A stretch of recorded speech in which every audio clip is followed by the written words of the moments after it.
Hey everyone, welcome to the Ready Room. No, the pre-show.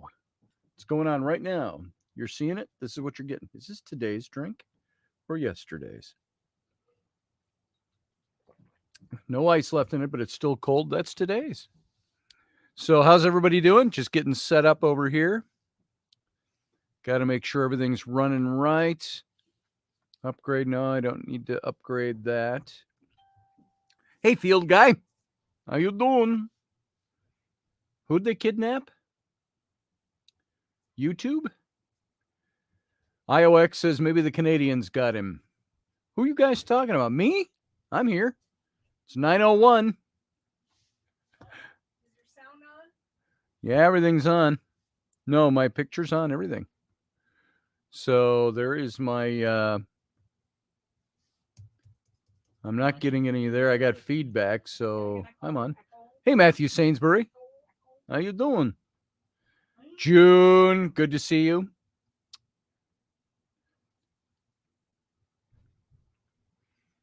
So there, I'm all set up. Now we got like 3 minutes to kill. So my Facebook, or I'm sorry, not Facebook, my YouTube fiasco ended well, which was nice. They were very polite. They even apologized. But had I not protested and disputed, it would have stood because nobody really looks, nobody cares. It's all automated based on keywords or something like that. So, and then you got to fight it. So I fought it, and so they reinstated my episode. They know they make mistakes. Yep. And they do all the time. Uncle Dave cares. That's a good thing. I appreciate that, Uncle Dave. Makes me feel loved and wanted. Kenny Lefevre. Good to see you, brother. Plenty of time. Plenty of time. I got 2:38 right now after the hour. So we got a little less than 2 minutes. And then we roll. So tonight we're going to, it's going to be paranormal night, and it still is, ghost night. But I'm going to kind of recap something we talked about a couple of years ago, and that is the jinn. We're going to spend a night talking about one guy's experience with the jinn. And I've got a little bio information on him so you know that he's not just some kind of weird fly-by-night guy out there. He is a shaman, but he's a, what they call him, anthropologist, something anthropologist. Let me take a look at this. What was that? He is a paleoanthropologist and shamanic teacher, Hank Wesselman. And so we're going to talk about him because he wrote about this experience a couple of different times. He one time and then a second time he kind of recapped what his encounter with the jinn was all about. Travis? Did I see Travis? Travis is in here? I see Uncle Dave asking for Travis. No, it's not. Oh, are you asking if this guy was Travis? That shows the delay. There's a delay here of some kind. Not Travis. No, Wesselman is the guy's name. Wesselman. Now, Travis would probably be somebody to bring in to talk to about that kind of stuff. I'll bet you he's got some interesting stories. So, hey, Rainey, what was that? She did the little barefoot kick backwards as she was walking forward past my desk. So, Matthew Finn is here. Master Finn. He's in the room. You know what? I think we're already on the air. I didn't see the clock go by. So here we are, folks. This is the Intrepid radio program. Why don't we do this right? Let's start it off. I was talking in the pre-show, and we ran over the beginning time, or I did, safe word.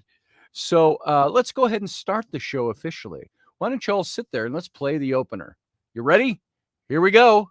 Pretend we didn't start yet.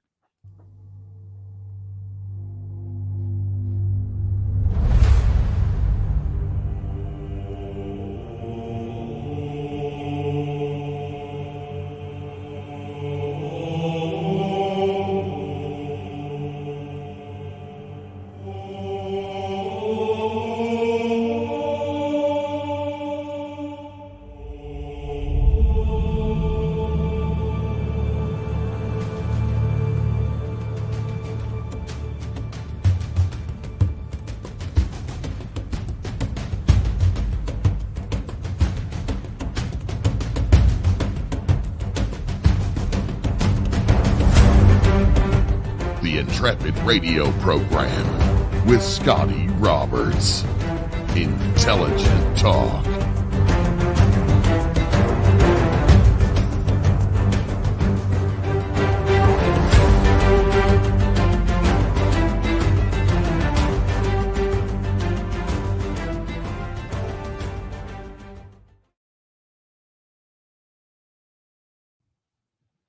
You heard it from Race Hobbs.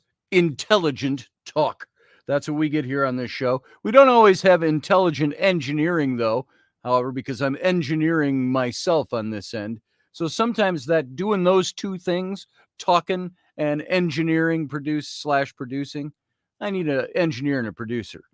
Now, one of these days we'll get there. So every now and then you see human error and foibles. We talked right through the beginning of the show. At least it was airing, though. So we were good there. So nobody missed out nothing. So welcome to the program. I'm Scotty Roberts, your host. This is my show, the Intrepid radio program, right here on Odyssey Radio. And you can go see the radio station at Odyssey, ODYSY, radio.com. See all the goodness that's Odyssey Radio. Find out all the times where you can pick up this show in the archives the next day. And also, you can see this show in its video simulcast in 4 different places. Odyssey Radio's page on YouTube. On Facebook. The Intrepid Radio page on Facebook. My personal page on Facebook. It's playing there, all 3 of those places right now. And, of course, on my YouTube channel. And that's youtube.com/Scotty Roberts. Come on over. Subscribe if you're not subscribed already. Hit the like button. You can hit the dislike button, but why? Because you'll love this show, especially by the end of each episode. And so go ahead and like the episode. That just helps me in my numbers and statistics and analytics over on YouTube. And if you want to join my channel, that'll cost you anywhere from, I think it's $5 a month up to $15 a month, something like that. Click on the join button down below, and you can join this channel if you want to help contribute to keeping things rolling smoothly over here. So thank you all for being here. I do have to make an announcement. If I'm going to be pissed off and rage and rant, no, I wasn't raging, I was ranting about YouTube, I will tell you this. They did write me an apology letter today. I don't know if it was a canned one. You know, they go, use apology letter 12B and send it off to me. But they sent me an apology. They were very polite, and they apologized for pulling my show. And they said, everything's fine. We reviewed it again. They said, we personally reviewed it. And a person on our staff personally reviewed it. Said you didn't have any infractions and blah, blah, blah, and blah, blah, blah, and blah, blah, and so on and so forth. So I want to personally thank whoever that person was. Is probably not listening to my show, but I want to say thanks and say thanks to YouTube. They did the right thing. They didn't just go with the bots. So that was very decent of them. So says Matthew Sainsbury over in the chat room. And so we want to welcome you all. If you're sitting in one of the other chat rooms, your chat should show up on my major program broadcasting chat. And if you're listening on the radio station, you can also tune this on and check out the chat room. You don't have to listen to the show here. You don't have to listen to it there. You can listen to them both at the same time, whatever you want to do. But join the chat room. It'd be fun to see you in here. It's always fun to see new names and new faces. And so welcome to the program tonight. I appreciate that you would take your time to be here. Now, earlier this evening, I wanted to make a Target store run. I had a couple of little things I wanted to pick up. So we went over to Target, and it was just going to be Rainey and me. Let's you and I go. Well, then the kids all wanted to come along and begged. So we let them come along eventually. It wasn't because they were begging. It was, let's just all have a fun time together. Well, they came along. We did our little Target gig. Then on the way home, everybody wanted to stop at McDonald's. Not Rainey and me, but the kids did. I still don't eat at McDonald's after I pulled the chewed gum out of the wrapper out of my quarter pounder over about a little over a year ago down in Texas. So we stopped. Now remember, we got 3 kids and 2 adults. So for the 3 kids, one of the kids didn't want anything, which was rare. She was mad. She was pouting at us. The other 2 wanted Big Mac meals. Okay, I'll get you Big Mac meals. And so we got them Big Mac meals. No extras. We even saved them money. We didn't want any pickles on either of them. The kids didn't like them. And then we got 2 orders of fries and 2 malts. Take a wild guess at what that price tag came to. Not 5 people eating meals, 2 meals, 2 fries, 2 malts. $34. And we're like, wow, you must have to pay your guys a lot of gas to haul all your fake food in here. So, yeah, you were close, Dave, at 38. Make $20 at the Stillwater one. What about $20? $20 an hour? Oh, Managers at yeah, at the Stillwater McDonald's. Go get a job there. It's $20 an hour for those of you who want a job. $20 an hour. So, field guy, you were close, but a little off. $34 for 2 Big Mac meals, 2 fries, 2 malts. So that's a long ways from get a change back for your dollar for getting a hamburger, a small fry, and a Coke when I was a kid. That was the advertising campaign. Get a hamburger and a small fry and a small drink and still get change back from your dollar. That was 95 cents is what it cost for that back when I was a kid. So you could also go to Dairy Queen. We'd always walk to the swimming pool, the public pool. We'd always pass by a Dairy Queen. 11 cents for an ice cream cone at Dairy Queen. 11 cents. And I'm not like 3 centuries old or something, you know? It wasn't all that long ago. So there you go. That's how I can get teal meal for less. I have no idea what that is, Iowa X, and I may not want to know. So that was our little foray out into the world this evening with the kids.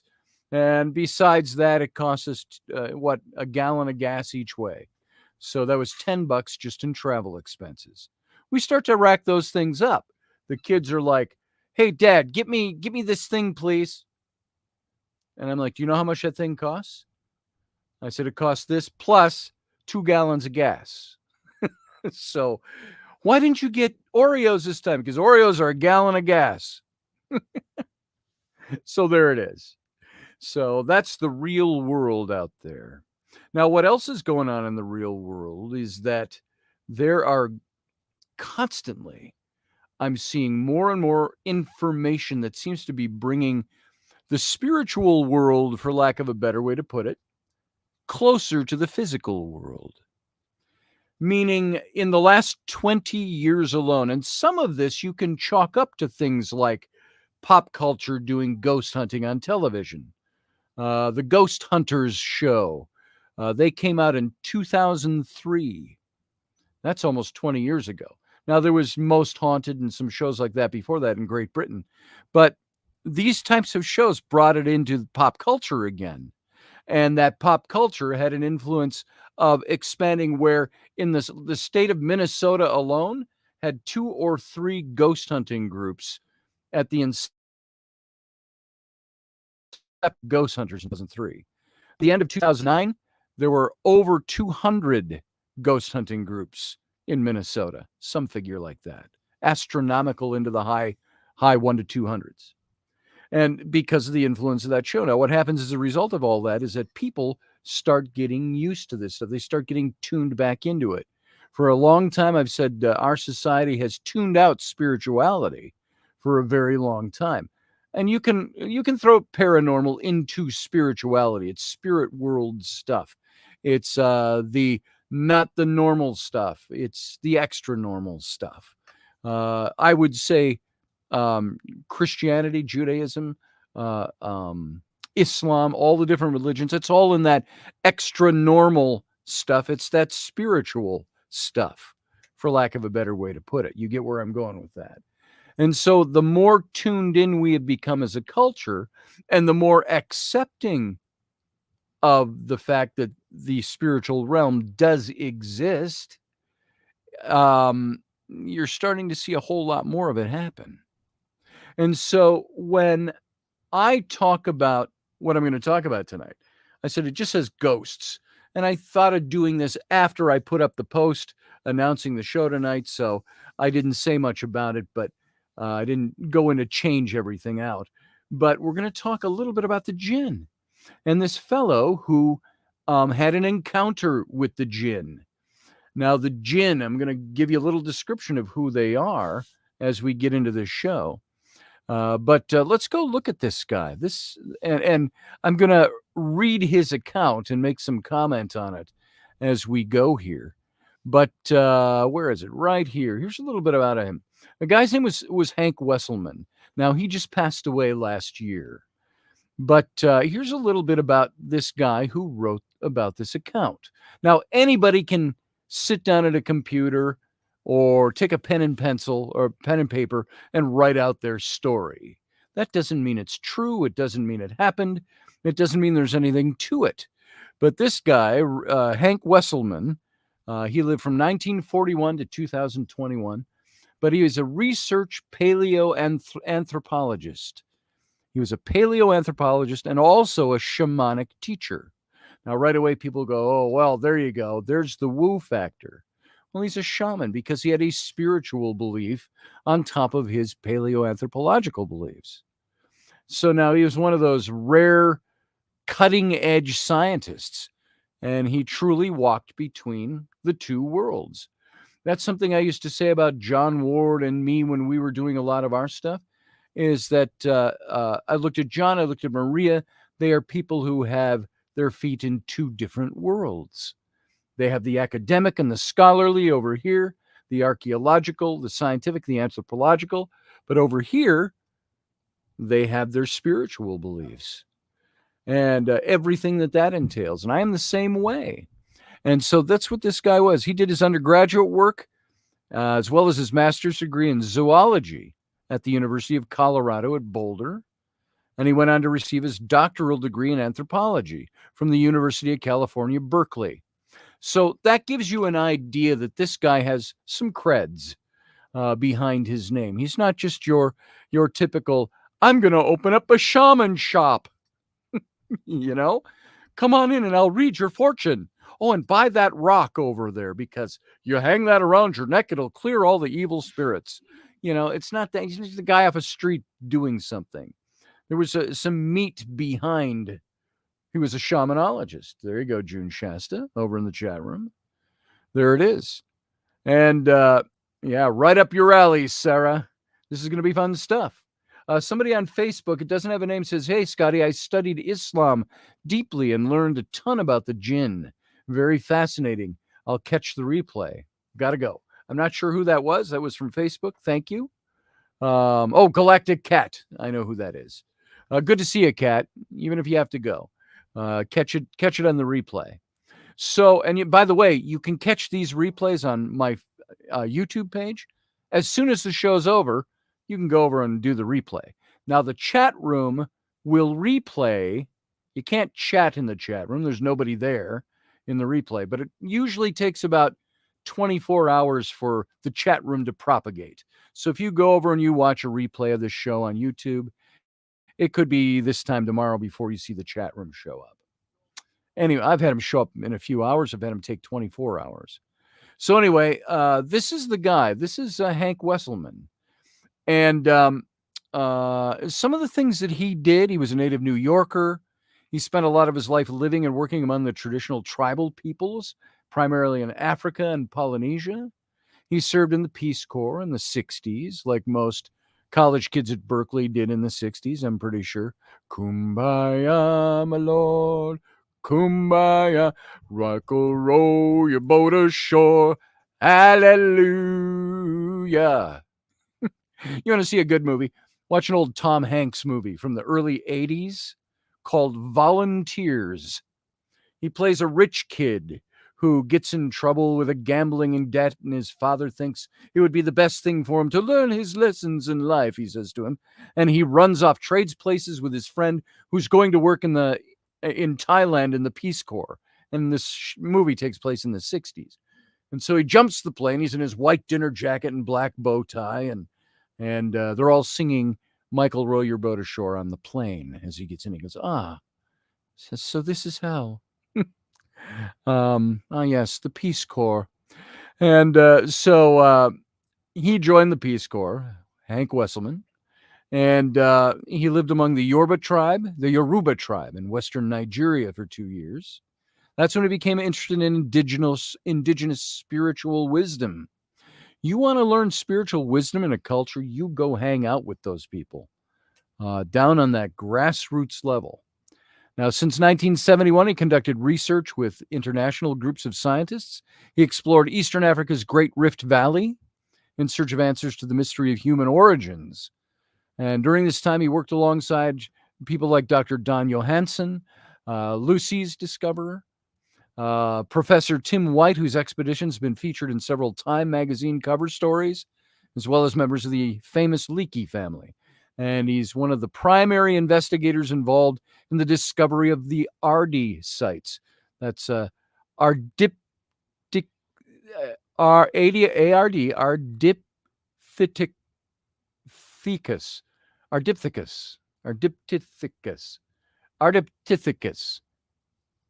Ramidus. There you go.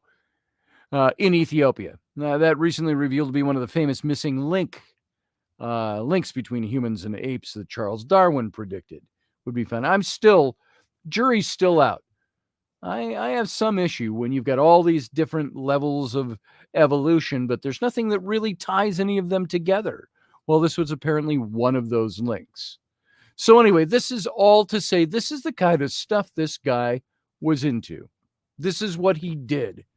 He wrote a lot of papers and monographs, and his books include his autobiographical trilogy, Spirit Walker, Messages from the Future, Medicine Maker, Mystic Encounters on the Shaman's Path, and Vision Seeker, Shared Wisdom from the Place of Refuge. And he's written other books as well. And so he had a lifelong passion and curiosity that led him into artistic expression through his paintings, his drawings, his photographs, stone and bronze sculpture. He was an art student at the California Academy of Arts in the 70s, and he explored. This is all this guy is about, and this is all just to give you an idea that this is the guy who has written these things. Hi, sweetheart. We are on radio right now. Say hi. Now you go over and hang by Mom, please. There's my 7-year-old, who once again forgot what to do while we're on radio. So anyway, I wanted to tell you a bit about his past because it's the creds of this man. It's his credentials that tell you this is what he did. This is what he was like. Yeah, damn hippie got a job. Yeah, exactly, field guy. And so let's go into a little bit of what really interested me and introduced me to him was reading his article, A Conversation with a Jinn in Egypt. And he puts in parentheses, genie.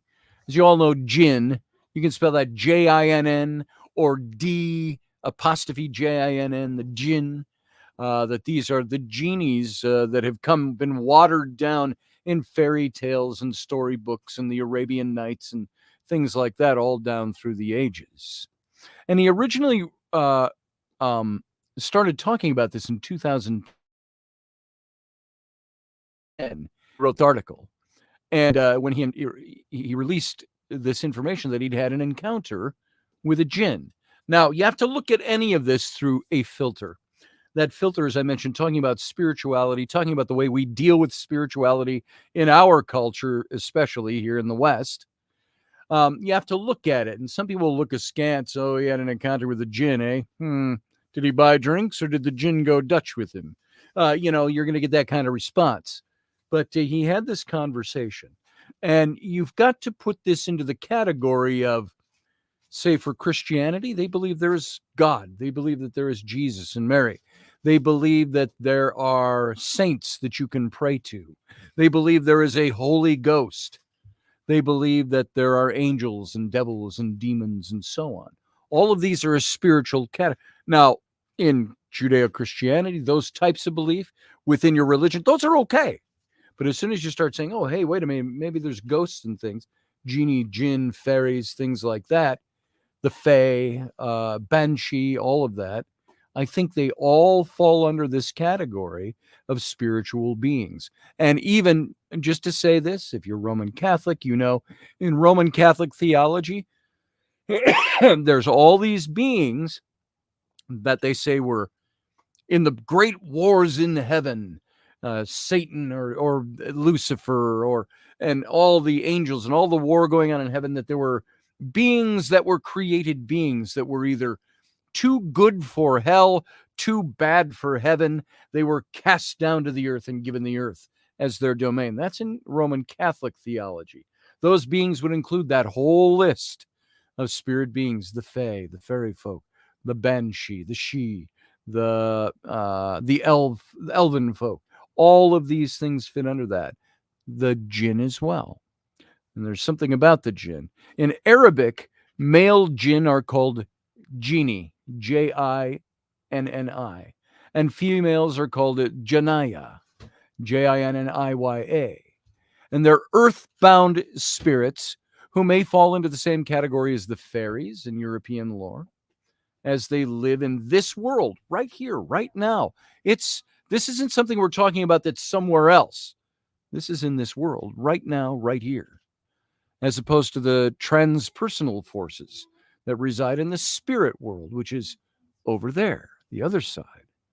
So in the Holy Quran, the great prophet Muhammad himself reveals that the jinn are real, that they are formed of holy fire or energy, and that they're normally invisible, but are capable of becoming visible at their pleasure. He proclaims that they're not moral, or that they are moral, but that they can also be mischievous, even troublesome, even downright evil, as some people would say, to those who cannot control them. Books by Rosemary Ellen Guiley, the late Rosemary Ellen Guiley, who was a friend of mine. We talked about the jinn a bit, and she was more or less a greater belief that they are like the demonic, that they are evil. They can do good things, but they're evil as well. So now the jinn that Hank Wesselman encountered was in a shrine at a great mortuary temple of Medidat Habu near the Valley of the Kings. Now, I think I showed you a couple of pictures of Medidat Habu when we did our slideshow last Friday. I may have. Medidat Habu, I've been there a few times. The first time I was there, that's the story I told you when John Ward and I went into this old temple in Luxor, Egypt, and coming out through the door was a little old guy with wearing a pith helmet. And excuse me, he says. And we let him by, and John says, do you know who that was? That was John Anthony West. And so walked up to him and introduced myself, and John introduced himself, and he came the next year to our Paradigm Symposium, was a guest speaker, and I had him on my show a couple of times.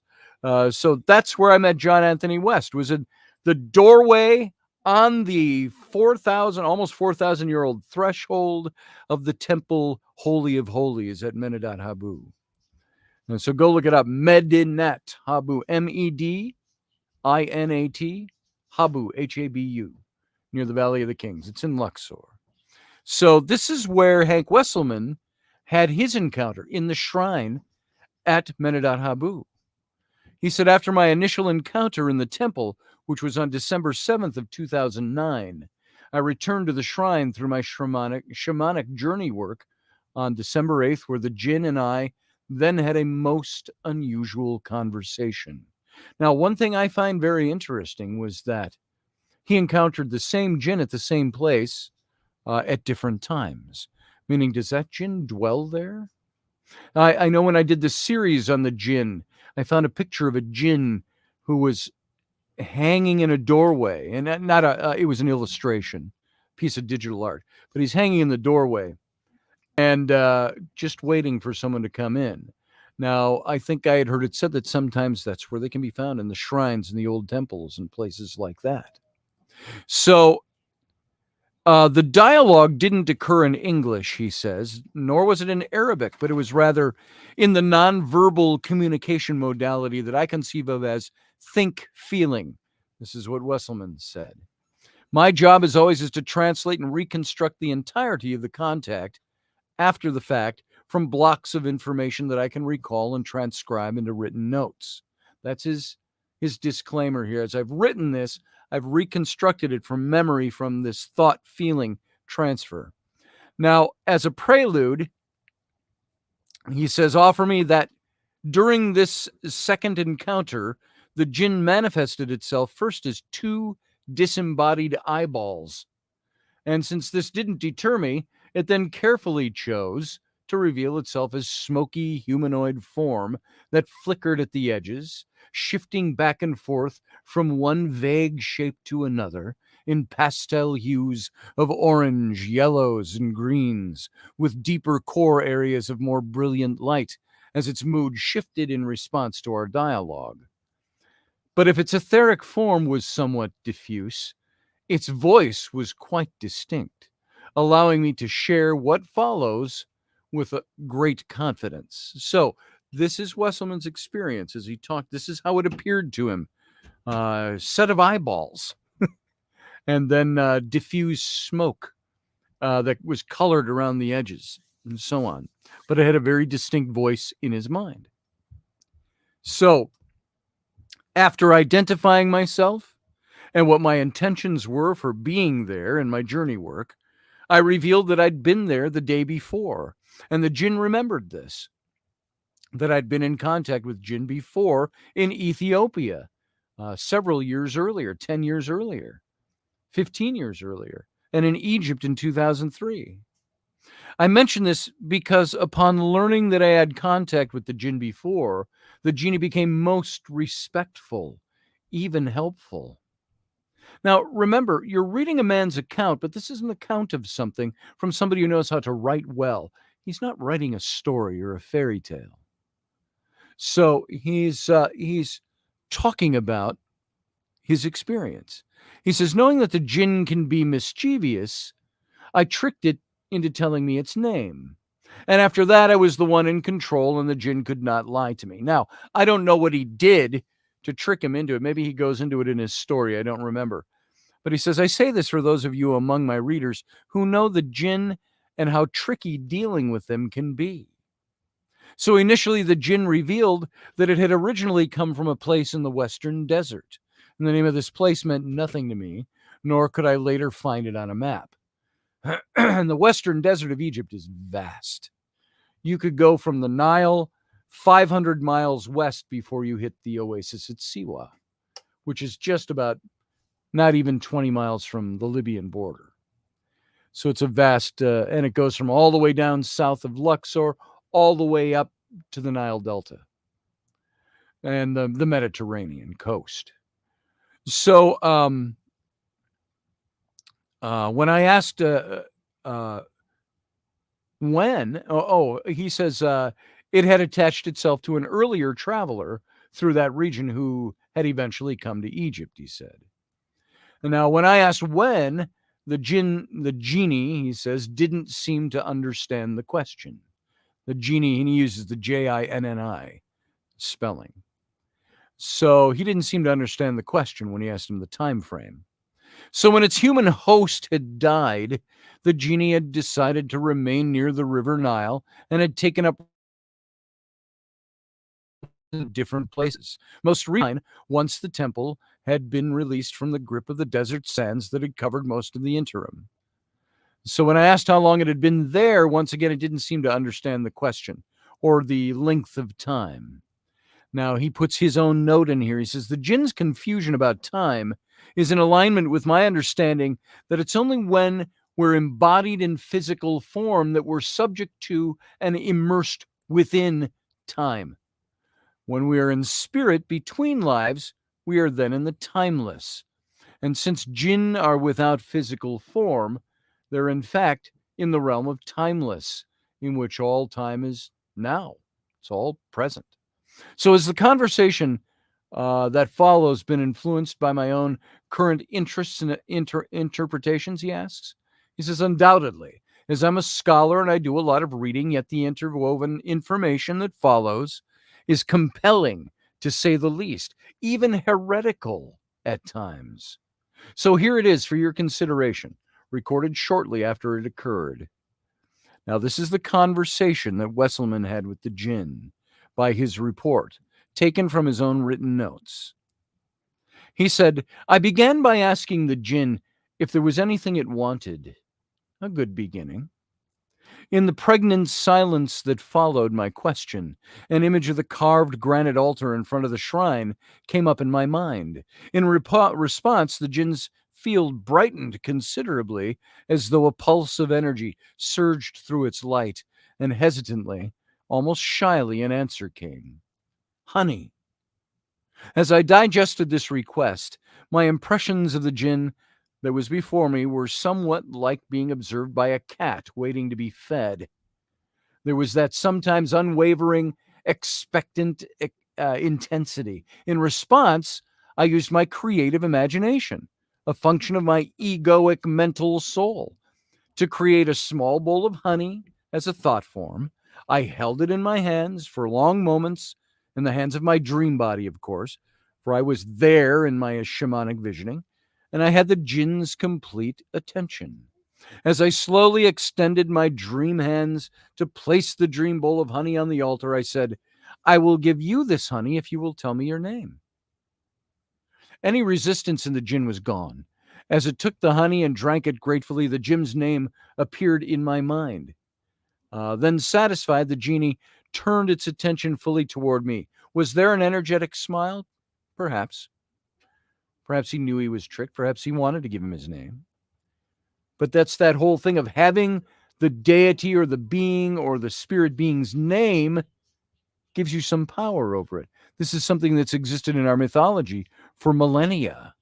This is why I say even when Moses was at the burning bush, remember, and he leans into God after his whole encounter and says, whom shall I say sent me? That wasn't an innocent question.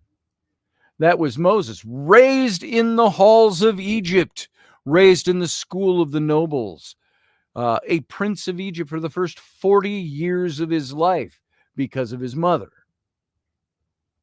This is a man who had all this training, and he leaned into the God that's speaking to him and says, what's your name? Well, who shall I tell the Israelites sent me? And God pretty much said, it's none of your damn business what my name is. You say, I am sent you. I am that great I am. Or, as the phrase really reads in wordplay, I am that Enki they speak of. That's for another show. But that it was intriguing to me when I first heard that and saw the linguistics behind that. So Jinn says, you humans are creators. We, the jinn, cannot create, but we can mimic, we can imitate, we can affect potential outcomes, but we cannot create. There was a long, thoughtful pause, and then the jinn said, few can perceive us anymore, and fewer still can bind us to their will.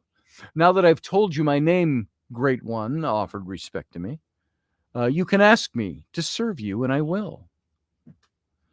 Wesselman said, I've been called by another jinn, El Kabat, the binder. And what qualities and abilities do you possess that might be of service to me? The jinn flickered thoughtfully, then answered, I can protect you from enemies, and I can inflict curses and misfortune on those who oppose you. Wouldn't that be a handy tool? Wesselman said, I'm constrained in my practice from inflicting harm on anyone for any reason. Still, I thought, this genie might come in handy if a real bad guy came along, or if someone threatened me or my family with harm. And the genie said, or with ill will. I had momentarily forgotten that the mental channel was an open one, so the genie could read what he was thinking. Wesselman said, how about healing work? The jinn's field dimmed in intensity. His answer was startling. Who can say what is written on another person's soul? We cannot purposefully influence their destiny without tampering with their agreement. Wesselman said, agreement with who? The Jinn said, with the higher organizing intelligences. Wesselman said, are the Jinn below them in the spiritual hierarchy? The Jinn said, oh yes. Some of the younger Jinn occasionally misbehave. The Watchers approach them then and encourage them in more appropriate forms of expression. Who are the Watchers? asked Wesselman. Jinn said, the ones among the higher intelligences responsible for this world. We are not allowed to interfere with humans on their path, although there are some who do, as well as those who function as adversaries. I thought about some of my recent readings and asked, are those the ones that the Gnostikoi called the Archons? I used the Greek term for Gnostics, the Archons. Jinn said, oh, so you know about them. The Jinn's field brightened, reflecting excitement. The Archons are not true spirits. They are mind beings, mental entities, many of who are created by humans as thought forms. Many of these function as attachments, as mental parasites. Wesselman asks, how do they do that? Jinn says, they feed on the energy, on the attention paid to them by humans. This includes the energy generated by human belief systems. But they're not true spirits, and they will cease to exist if nobody pays attention to them anymore. The ones you call the Archons are those we call the deceivers. And like us, they are not creative, but they can mimic and they can take on forms in response to human belief systems. I thought about this at some length. Then I asked, are they the ones we call the aliens or the extraterrestrials? The Jinn didn't appear to understand the question, so I explained. Its response was more than interesting. The Jinn says, the deceivers can take on many forms, drawing from the belief system of humans, and there are also visitors who come here from other places. Wesselman said, from other worlds? The Jinn said, yes. Wesselman asked, who are they, and why do they come here? They are others, and they come here as visitors, said the Jinn. Well, why do they abduct humans and perform experiments on them? Asked Wesselman. Jinn replied, they don't. That is the deceivers who do that. The deceivers, Wesselman asked, why do they do that? The Jinn said, humans are greater than the deceivers. The deceivers that you've called the Archons wish to become more like humans. They cannot create. They can only imitate. And the only power that they have is derived from humans. Humans have power, and the deceivers want that power. That sounds an awful lot like, again, in Roman Catholic theology. It was passed on to me by Adam Bly many years ago. He said that one of the things in Catholic theology is that the demonic keep trying to create hybrid humans between demonic and humans. This is old theology. So fit that into your scales as you're measuring all this stuff out and thinking about it. Sarah Yasuf says in the chat room that's consistent with Genesis. It is. Wesselman said, why don't the Watchers, as you call them, inhibit the Archons, the deceivers, from interfering with humans? Jinn says, the deceivers are not spirits. They live in the human mind, so the Watchers cannot affect them. If I considered this at some length, Wesselman said to himself, then I considered this and asked some more questions. How long will you remain in this shrine of Medidat Habu? Again, the Jinn didn't appear to understand the question, so I rephrased it. The Jinn said, this is my place. Wesselman said, if I travel in my spirit form, in my dream body to this place, will I find you here? Yes, said the Jinn. You know what this does? This brings up, just chills up the backs of my arms from my own experience in Egypt with that photograph I captured, with the subsequent things that I've encountered because of that. Just makes me think of that. And that's a story we've told a couple of times on this show. I'm not going to get into it tonight, but Those of you who remember that story, my photographs that we thought were a jinn, that others have said were jinn, you can go find them on my best place is my Instagram. Just scroll back a year or so. You'll find them in there. So, why do you remain here instead of going someplace else? Wesselman asked. This is my place, said the jinn. Some years ago, said Wesselman, I met a jinnaya, a female jinn, in the desert to the south of this place. She was of service to me in an interesting way. Do you know her? Yes, said the jinn. All the jinn know each other. Can you tell me her name? Said Wesselman. No, said the jinn. Wesselman said, can you convey my greetings to her as well as my respect? Jinn said, yes, but you can do that yourself if you have connection with her. Wesselman said, I have not felt that connection for many years. Jinn said, time is not in the world of spirit. All time is now. Wesselman said, do the jinn exist elsewhere in the world beyond the deserts of Egypt and the Middle East? Yes, he said. What are they called?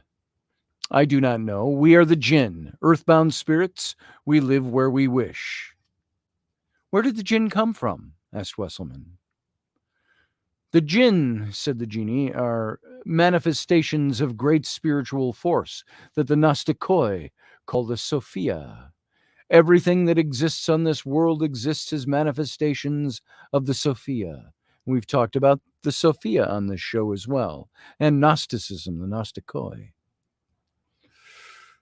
Wesselman says, who or what is the Sophia? She, said the jinn, is the soul of this world. Wesselman says, how does she have a physical aspect? Or does she have a physical aspect? Yes, said the jinn, the world. This world is her physical aspect. Well, where did Sophia come from? Asked Wesselman. She came from the center of, said the jinn, and he paused. The jinn used a strange term to me, and asking for clarification, I was given to understand that the Sophia came from the core of our galaxy. Wesselman asks, is the Sophia a goddess? Jinn said, I don't know. She emerged from this strange term for this core of the galaxy, as a river of conscious light. She dreams, and all that she dreams comes into manifestation. That means that she is an unrecognizable term, he writes in parentheses. That means she is and then the genie said something he didn't recognize. I changed tactics, said Wesselman. Do the jinn have souls? Yes, said the jinn, everything that exists has a soul. Wesselman said, are there greater jinn and lesser jinn? Yes. Are you a greater jinn? No. Are you a lesser jinn? No. I didn't know if the genie was simply being modest or whether it didn't understand the question, so I asked this. Who are the lesser jinn? And the jinn replied, they are the units of ensouled energy that are growing in their awareness. Where do they originate? Asked Wesselman. Genie said, from Sophia. She emanates, and they are the products of her dreaming. Are they orbs? Said Wesselman. The jinn didn't understand orbs, so I elaborated about those spheres of light picked up by the flash of digital cameras. I also disclosed how our photographs taken in the great Egyptian temples at night often revealed masses of orbs, while photos taken away from the sites revealed few or none. This was the jinn's response. These orbs are units of ensouled light in the process of growing and becoming more. They approach you because they are curious about you. They are drawn toward human thoughts and emotions. Wesselman said, are they jinn? They are jinn in the becoming, said the jinn. How are the jinn responsible for the crop circles? Asked Wesselman. Again, it didn't understand the question. When I explained it, it still didn't know, but it did offer an opinion. Perhaps these signs are created by the higher organizing intelligences. Why would they do that? I asked. To get your attention, said the jinn. Why would they want to do that? I asked. Jinn said, I don't know. Maybe to reveal their presence and their awareness of you and your deeds or misdeeds. Now, we seem to be coming to the end of our conversation, so I asked a few more questions. Wesselman said, were humans created by God? The jinn said, no. Humans are manifestations of the Sophia. Wesselman said, creations of the Sophia? No, said the jinn. The Sophia does not create. She emanates, and she does so through her dreaming. Humans create. Wesselman said, so are human souls emanations of Sophia's dreaming? The jinn said, no. Your souls are sourced by the originator. It is your body that is human, with its raw, powerful emotions. Your soul is simply a soul. It is a spirit in nature, and it is not human. Wesselman asks, is the Judeo-Christian Islamic Father, God, Yahweh, Jehovah, Allah, is that the originator? The jinn said, no. Is it the creator? No. Who or what is Yahweh, Jehovah, Allah? Asked Wesselman. The jinn said, he is the arch deceiver. You might call him the Lord Archon after the terminology of the Gnostikoi.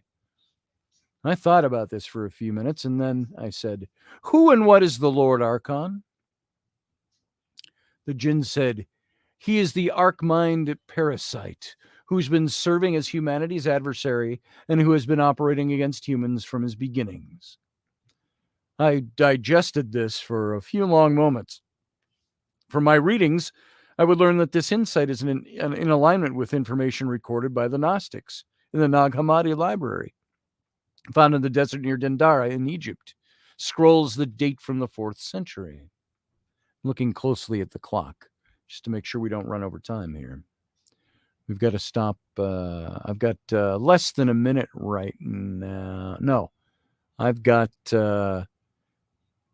I'm thinking backwards here. I got about 4 minutes left of this show. Here we go. 3.5, maybe. And then we've got the captain's cabin afterwards. Remember, we can keep up with some of this if you'd like. Wesselman said, you mean that he is not the creator, as so many humans believe and claim? The jinn said, yes. The arch-deceiver cannot create anything, although he claims that he can. He is an archon. He can only mimic. Wesselman says, why is he so powerful, and why have all three of the Abrahamic religions, Judaism, Christianity, and Islam, revered him? The jinn said, they were all of them deceived by the Lord Archon. He is the arch-deceiver, and he derives his power from those whom he has deceived, from those who believe that he is the creator, that he is the originator, but he is not. So, said Wesselman, he's not the originator? That is correct, said the jinn. He is the Lord Archon. Are the Archons the deceivers, evil? Asked Wesselman. No, said the jinn. Do they operate in the negative polarity? This took some explaining. The jinn said, yes, they encourage humans to go wrong in their behavior. Why do they do this? Asked Wesselman. That is their nature, said the jinn. They are deceivers.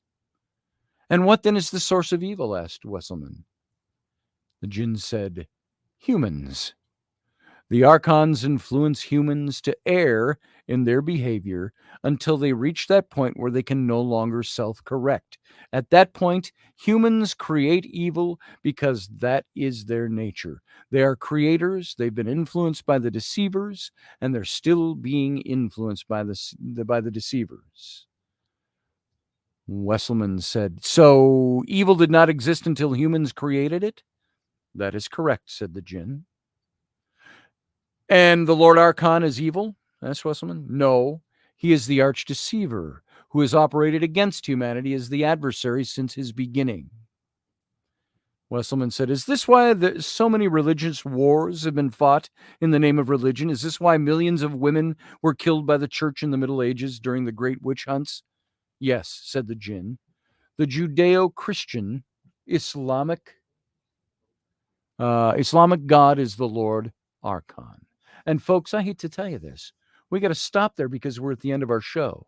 But stick around after the end credits here and join the captain's cabin.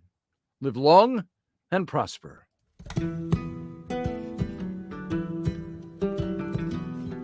Join us every weeknight at 9 p.m. Central Standard Time, 10 p.m. Eastern. The Intrepid radio program, a Scotty Roberts Productions broadcast.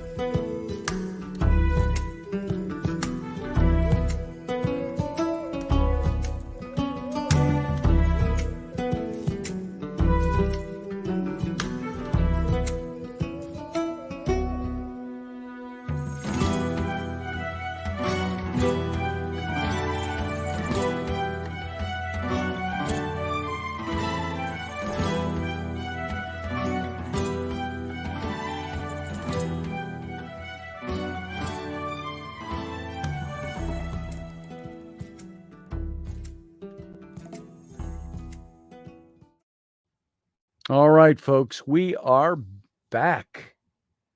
Is that interesting stuff or what?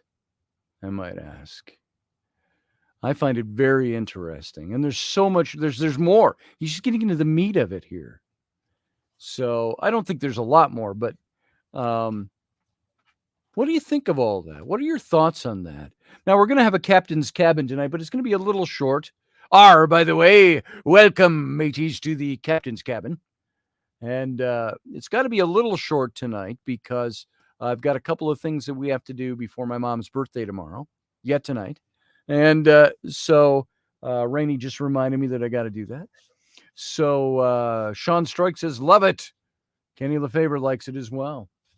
Thank you, Kenny, and thank you, Sean, and everybody else. And there's Elderberry, you too, Sean S. U2, Sean S. Oh, okay. I thought you were mentioning the band U2. So it's shorthand. I saw Barbara Eden at the State Fair. Does that mean I saw a gin? Yeah, kind of. She still looks good for what is she now, 90? She looks pretty darn good, 85 to 90, somewhere in that range. So, yes, she was rather fetching in her genie costume. Hey, Morgan Snow. Michelle Kenham-Free, good to see you. Matey. Army Hardies. So I'm just scrolling backward through some of the stuff in the chat room. Steve Clark still only catching every other word from the buffering. Brother, you got to get your internet company out there. Have them find out what the heck is wrong with your internet. Let's see. Matthew Sainsbury has a lot to say. Here's Uncle Dave. Let's add him to the stream. How you doing, Uncle Dave? Ta-da! How are you? I'm good. I'm phenomenal. Very interesting show. It's an interesting topic, man. What do you think of some of that stuff? What's your input on some of what you heard? Hi. No, That's for me. Why, thank you. Can I have one? I'll just take one while Uncle Dave. Hey, Rowan. Just staring at me. You said, hey. So I find that stuff interesting. What do you think about his stuff about the originator and the Lord? I think that's very interesting, actually. I don't know. Part of you has to wonder, is he a deceiver? Right. That's the perpetual question that's always there. It's like I've said before. I just said the other night sometime. I said, we have to sit and think sometimes that we're told this and this. Then we're told it's a deception. Then you're wondering if if what you're being told is a deception and the deceiver isn't really a deceiver at all. You're being deceived to believe that. And when you look at the Old Testament, God, come on in, Sarah. Very, very vengeful and destroying. It's like I will, destroy this and I will destroy that. It's like right. The New Testament God is a totally different thing. So, but of course, all of that stuff was honey? All of that stuff was the king of Tyre, who was supposed to be an eschatological Antiochus Epiphanes Satan type of a character. When now they're saying that the interpretation of that is off, that's not. Yeah, because the king of Tyre wasn't that way. He was a brother. Yeah. So yeah. So anyway, Hang on, Sarah. I'll get you the link. Yeah, give her the link. Giving her the link. What time Throw is me the whip. everything I'll tomorrow? give you the link. I have 2 events tomorrow. I've got a Coming to America party that I have to be at in the morning. What time is your thing getting underway in Wisconsin? We're not going to get there ourselves even till after 2:00 because Rainey's got a massage at a couple of massages right around noon. And when she gets out, then we'll be hopping in the car and heading over there. Where is that at? It's in Andover. Oh, well, that's good because then that won't be that far from where I'm at. And Cool. Dad's gonna take me to Target and get me a skirt that he denied getting me earlier. That I No, did he's not not. getting. That I did not getting you earlier. I'm telling you, Rowan, that's not going to happen. No, it's Hey, a really Sarah, cute good to see you. Skirt, Hey, and I will- guys. I will, I'm like, sure it's a gorgeous skirt. I'm just saying that that's not going to happen. it's gonna If he'd happen. wanted to get it for you, he would have gotten it while you were at Target earlier today. That's right. I'll take That's your right. wallet and run away. Okay. Yeah. See how far you get Rowan, with that. Rowan, you're going to learn that you have to get used to disappointment in life. That's right. You don't always get everything you want. I know No, we're I worth don't. billions and can buy But the planet, I will but I want you spit- to have something I I'll never swing had. by Walmart and and get poverty. you something. You want like a Mickey Mouse or a Minnie Mouse skirt, or what do you want? Do you want little teddy bears on it? Stop at Target. It's a blue checkerboard skirt. Blue checkerboard with Minnie Mouse on it. No, it's not. Stop Okay. it, Mom. We're This just trying. 10-year-old so wants to be 17. We're trying to keep you 10 a little bit longer. Hang on there, Sarah. You'll have to butt in wherever you can. Sorry, Sarah. Sorry. It's Go ahead. okay. Skirt. So, yeah, I mean, of Go course, ahead, you know, Sarah. paranormal and especially Jinn are my wheelhouse since considering really? that's my culture. So, Right. Well, Yusuf. you know. Okay, I'm going to have you step away because you're just being annoying and distracting now, small choked on my child. watermelon, you fuck- You can talk. I'm sorry, what? You two talk for a minute. I got to go deal Sure. with something. Yeah. Hold on. So, how have you been, So- Sarah? Oh, I've been pretty good.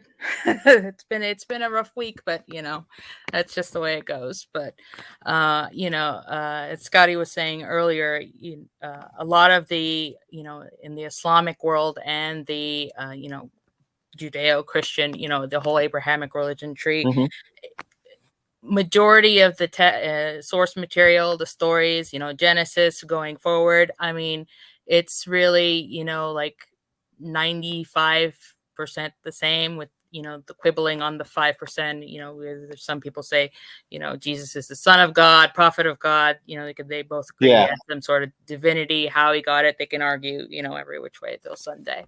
So going back to the origins of, you know, humanity and the jinn. So in the beginning, when God created, you know, everything in the world and created the angels, there were at least three classes, or, you know, that we know of, you know, because, you know, it's God. So the main issue is going to be about free will, because first there's a class of angels which are basically made from light. The jinn class were created from smokeless fire, which is kind of like light, but, you know, there's a little more something to it. And then humanity, in which humanity and the jinn class, they both had were given free will, Mhm.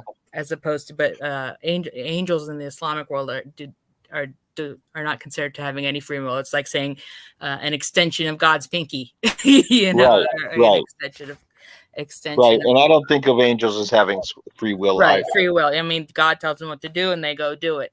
So, you know, with various other powers, or, you know, whatever.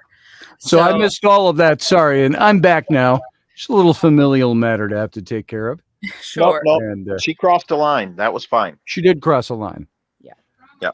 So So I was basically talking about the similarities in, you know, the Islamic Genesis story and Judeo-Christian. I mean, it's all the same, basically. You know, there's just some nuances that are different, and, you know, people can quibble over. You know, it's 95% the same.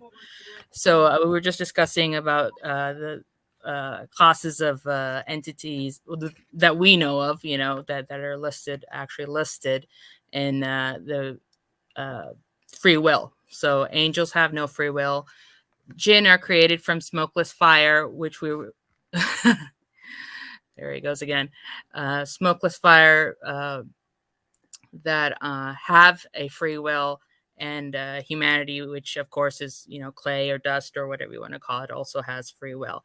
So once all this was done, God goes to every entity or creature and asks them, do you want to be good? Do you want to be bad? Which side do you want to be on? And what caused God to value humanity is, after he created Adam, he asked Adam, do you want to be good? Do you want to be bad? Do you want to be good or evil? Adam said that I will be whatever you want me to be, which caused God to value Adam above all others. Because, most would say, okay, I want to be this, or I want to be bad. So he took the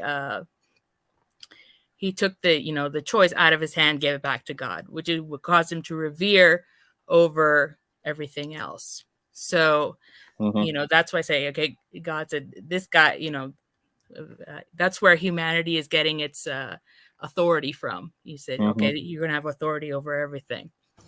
So then, of course, then you have some in the jinn class, and the jinn in Islamic is the main antagonist, or what we would call Satan, is called Iblis, which is, the equivalent of Lucifer.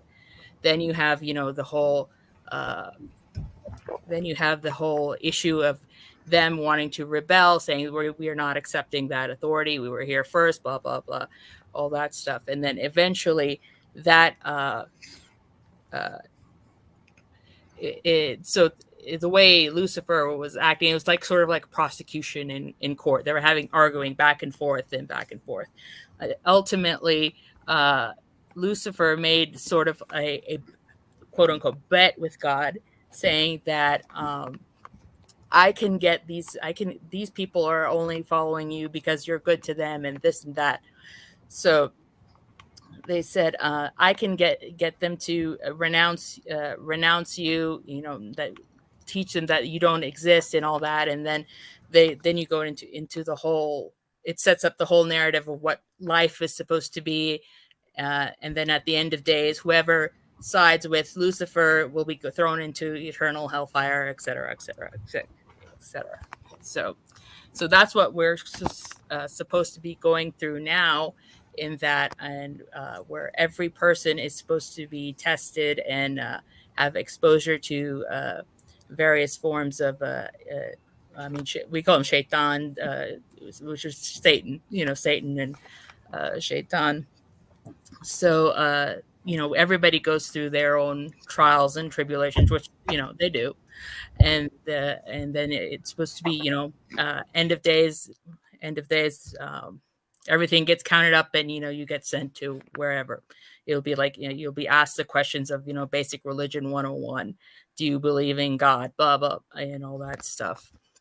So as far as the jinn class, there are some jinn who are, it's the same as people. You have people who are good, people who are bad. They have some jinn are good, some jinn are bad, and then they have their own developing cultural interactions, and which we don't really. I mean, some people claim to see angels or jinn every day or whatever, but the next major area that we see in the Bible and in the Quran is the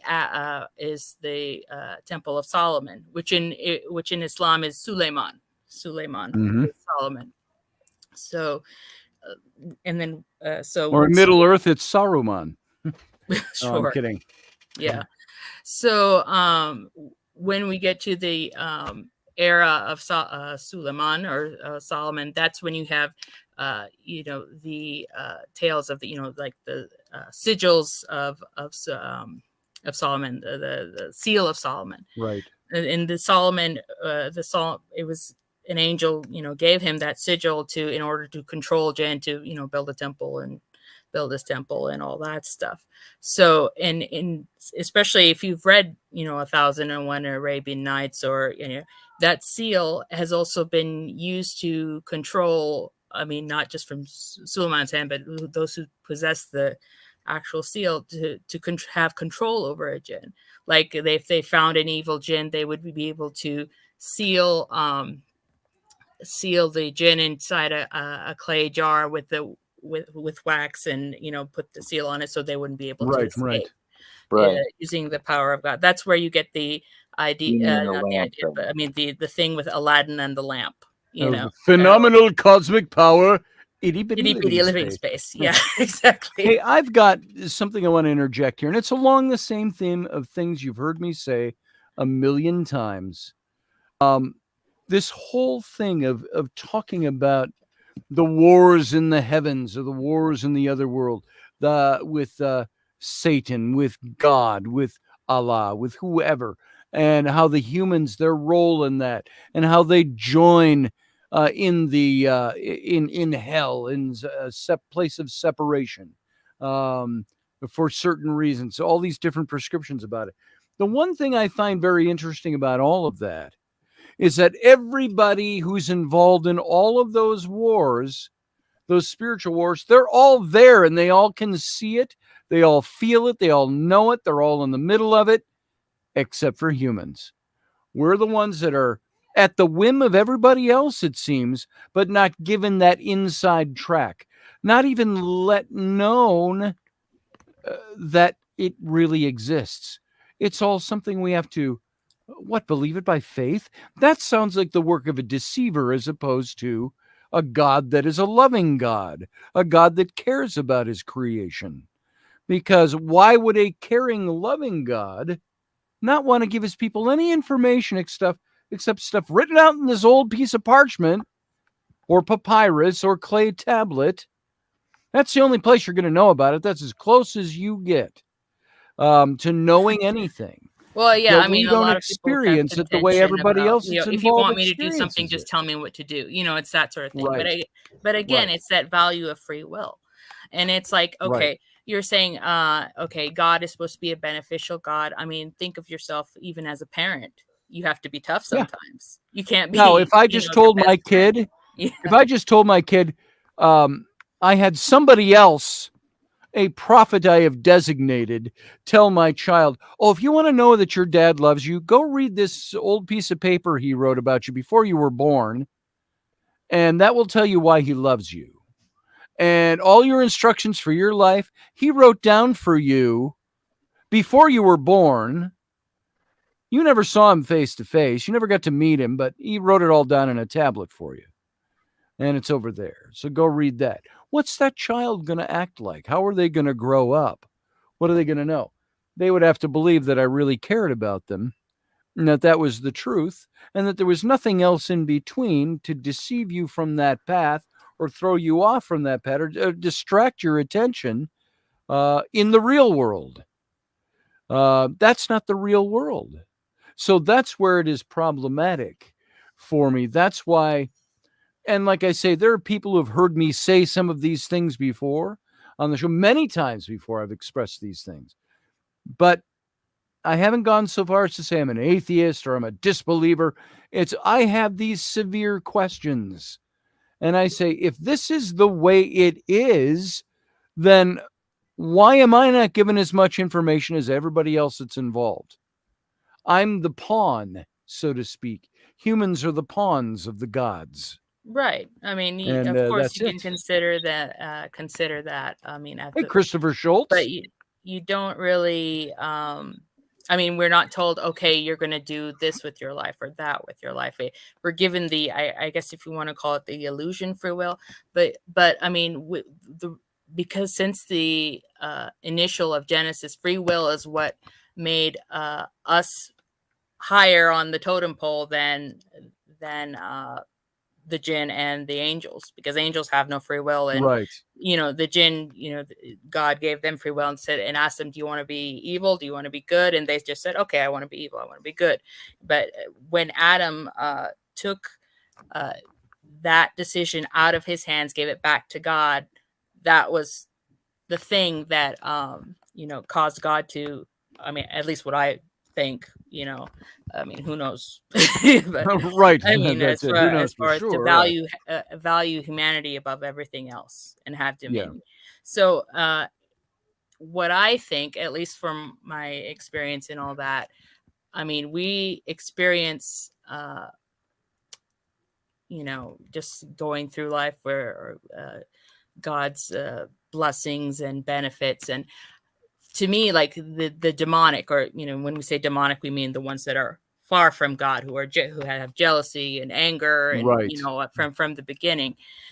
That's the trick, that they said, oh, the demonic is more powerful than you. You can do whatever to me. And then, you take away my family, my house, every cent I have in the bank. And they're trying to get, it's like in the book, I think the book of Job, where initially, God gives, Satan permission to do what he will. And then he does it. And then Job, eventually blasphemes against God, but then, he later takes it back, Right. So, and we've got to wonder, yeah. did Job have any further contact with God than any of us? He was going. Why did Job finally almost give in? Why did he get pissed? He's getting pissed off. I've lost everything. I've lost all my kids. I've lost all my wealth. I've lost everything I've ever owned. I've lost my health. And he says, yet will I praise him. He says, yet will my trust be in him. And he points to God. But then he goes through all these arguments with his friends.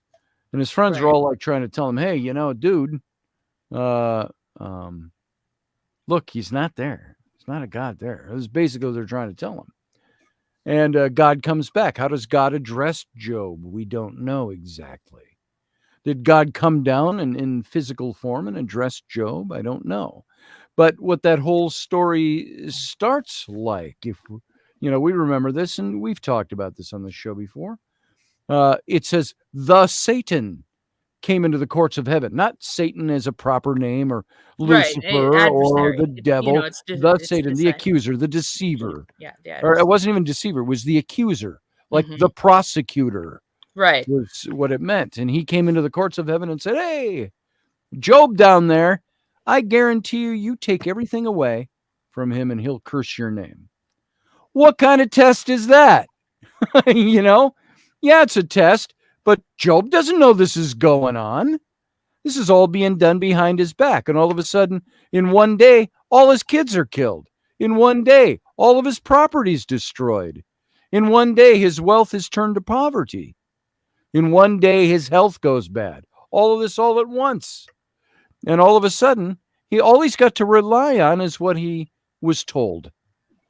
We have no secret information that Job had any kind of straight line to God, and God was he a prophet of God, that God spoke to him? We don't know this. But here you've got the gods, the Elohim, if you will, playing games with a human's life. And all to prove whether or not he'll remain faithful to me. He won't go the way you're going. He'll stay faithful to me.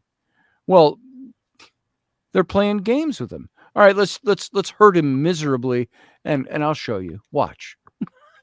It's like, I look at that and I go, that's what the Olympians used to do to human lives. So there's a common theme in so all of that, that's the kind of stuff that people would listen to me and go, wow, you're really out there, or wow, you've really given up on your faith, or you've really done this, or you've really done that.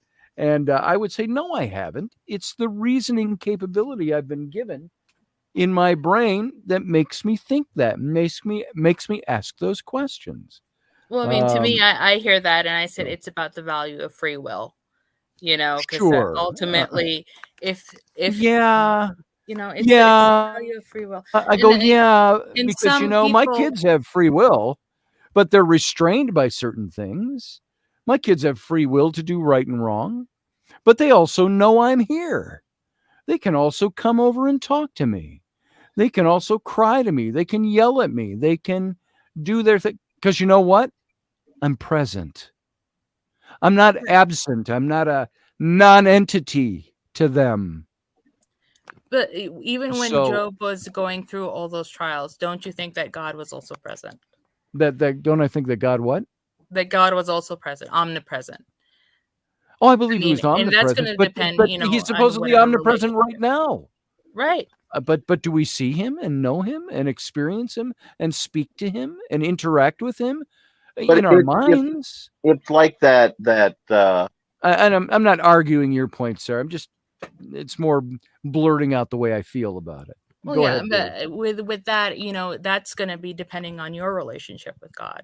I mean, whenever I pray, or you know, certain like during certain times of the day, I feel like a presence beyond myself. Yeah. I mean, that doesn't mean everybody has to go out and, you know, convert and pray 5 times a day. You know, you Sure, do what sure. you would do what you do. But I mean, but ultimately, it's going to be whatever your relationship is with God is what you make of it. I it's get like that that part of it, story yeah. where you have the 2 sets of footprints in the sand, and Yeah. Jesus says, well, this is where we were walking, and then you came to this place where you had all these trials and tribulations, and he said, you left me. There's only 1 set of footprints. And he said, no, that's where I carried you. Right. You can buy that on a plaque in any Hallmark store across the nation. Right. So But I I'm just get that, saying, yeah. but that's a good example of that. Yeah. I don't think Job was alone during that. Oh, maybe not. But when Jesus is carrying you across that beach and leaving only 1 set of deeper imprinted footprints, do you feel it? Do you know he's there? Do you know it's him, or is that what you believe by faith he's doing? That's the difference. My kids don't have to guess whether or not I'm actually here, because I'm here. They don't have to go, oh, is Dad around? Oh, look, he's got a desk there. Well, God doesn't have a desk in my house. He doesn't have a bed. He doesn't even have a plate of dishes. Yeah, but that's all. That's all. You're looking in one single plane, as it, you I know, know, the I physical know. world. And I know. The jinn, yeah, and I wanted to say earlier, you know, the jinn itself, you know, you think that you said the jinn were the earthbound, which, you know, I do take a point of contention. I mean, the jinn exists in a different dimension. In Islam, it's called the al-gharib, the hidden dimension that still has some interaction between our world and, you know, the physical world. I mean, That's how they step out from the stone, like you saw. right. So there is, you know, some claim to have interaction, like if you see a group of black cats, or, you know, whatever, the jinn have that changeling sort of shapeshifter manifestation. That's supposed to be an element of what they're supposed to be able to do, depending on the type of interaction that you do, that you have, you know. But sometimes the jinn's quote unquote work or magic, you know, you don't see sparks flying at you every time, you know, you are that you get you know, blessed or hexed, or, you know, whatever. Sure. They're working on a realm of the invisible. So right. And it's like you're saying, if you're going to be there for your kids, I mean, you're always going to be there for kids, you know. God forbid you die tomorrow, whenever they have, you know, a major event like a wedding, or, you know, birth of their child or anything, they will feel you there. I mean, you are going to be there. Sure. I mean, Yeah. they're connected through your thoughts. You know, when they think of you, they're going to be connected to you. It's that great gulf that is fixed there, though, between the physical and the non-physical. It's Right. the. Do you think that Bryn and Abby don't feel your presence even this far away? Oh, sure they do. But they can also pick up the phone and call me. You know, we can have a video chat. You can sit down and pray. I'm like, okay, God, I'm going to dial you up on Messenger right now. Got your camera ready? It's kind of like the same things that some mothers feel like, oh, something's going on with my kid. I need to call them and find out. And you find out that they're in trouble. Or so a kid may feel like when they're about to do something like really naughty, they'll feel like their mother's eyes in the back of their head saying, "Don't do that." You know, you know, it's sort of like an extra consciousness that, I mean, and people, you know, some choose to develop that form of consciousness. Some choose to, you know, close their eyes and ears, or, you know, some develop extrasensory perception. to that, to the source of consciousness. I mean, and it's whatever you make of your relationship. It's like when they say, you know, to let God into your heart. If you let God truly into, like, deep inside yourself, that you feel it, you know. But it all comes down to whatever you get to choose. And again, it's free will. You choose what your relationship with God is going to be. You choose. I mean, you're just as you set the boundaries with your kids, or what goes on in your life, what you allow into your life, you get to choice. It's that choice. So, and that's what's going to be valued, I think, from my humble opinion. It was what makes it valued the most, as opposed to, you know, going through the motions, having our entire universe be like a giant Swiss clock of stuff that's going to happen, like being an exercise, being a pawn, a chessboard. You know, it is what it is. I mean, if you're going to be used by something, do you want to be used by God, or do you want to be used by something else, or be influenced? I mean, we're constantly influenced and, you know, into that pecking hierarchy. We're always in a form of hierarchy, whether it's at work, whether it's in our spiritual life, whether, you know, in the physical world. You know, we're all somewhere on the hierarchy. Yeah. So we get to, you know, based on your belief system and, you know, what you allow into your life, you get to kind of choose your place on the totem pole. Let me ask my child, do you know who God is? Who is God?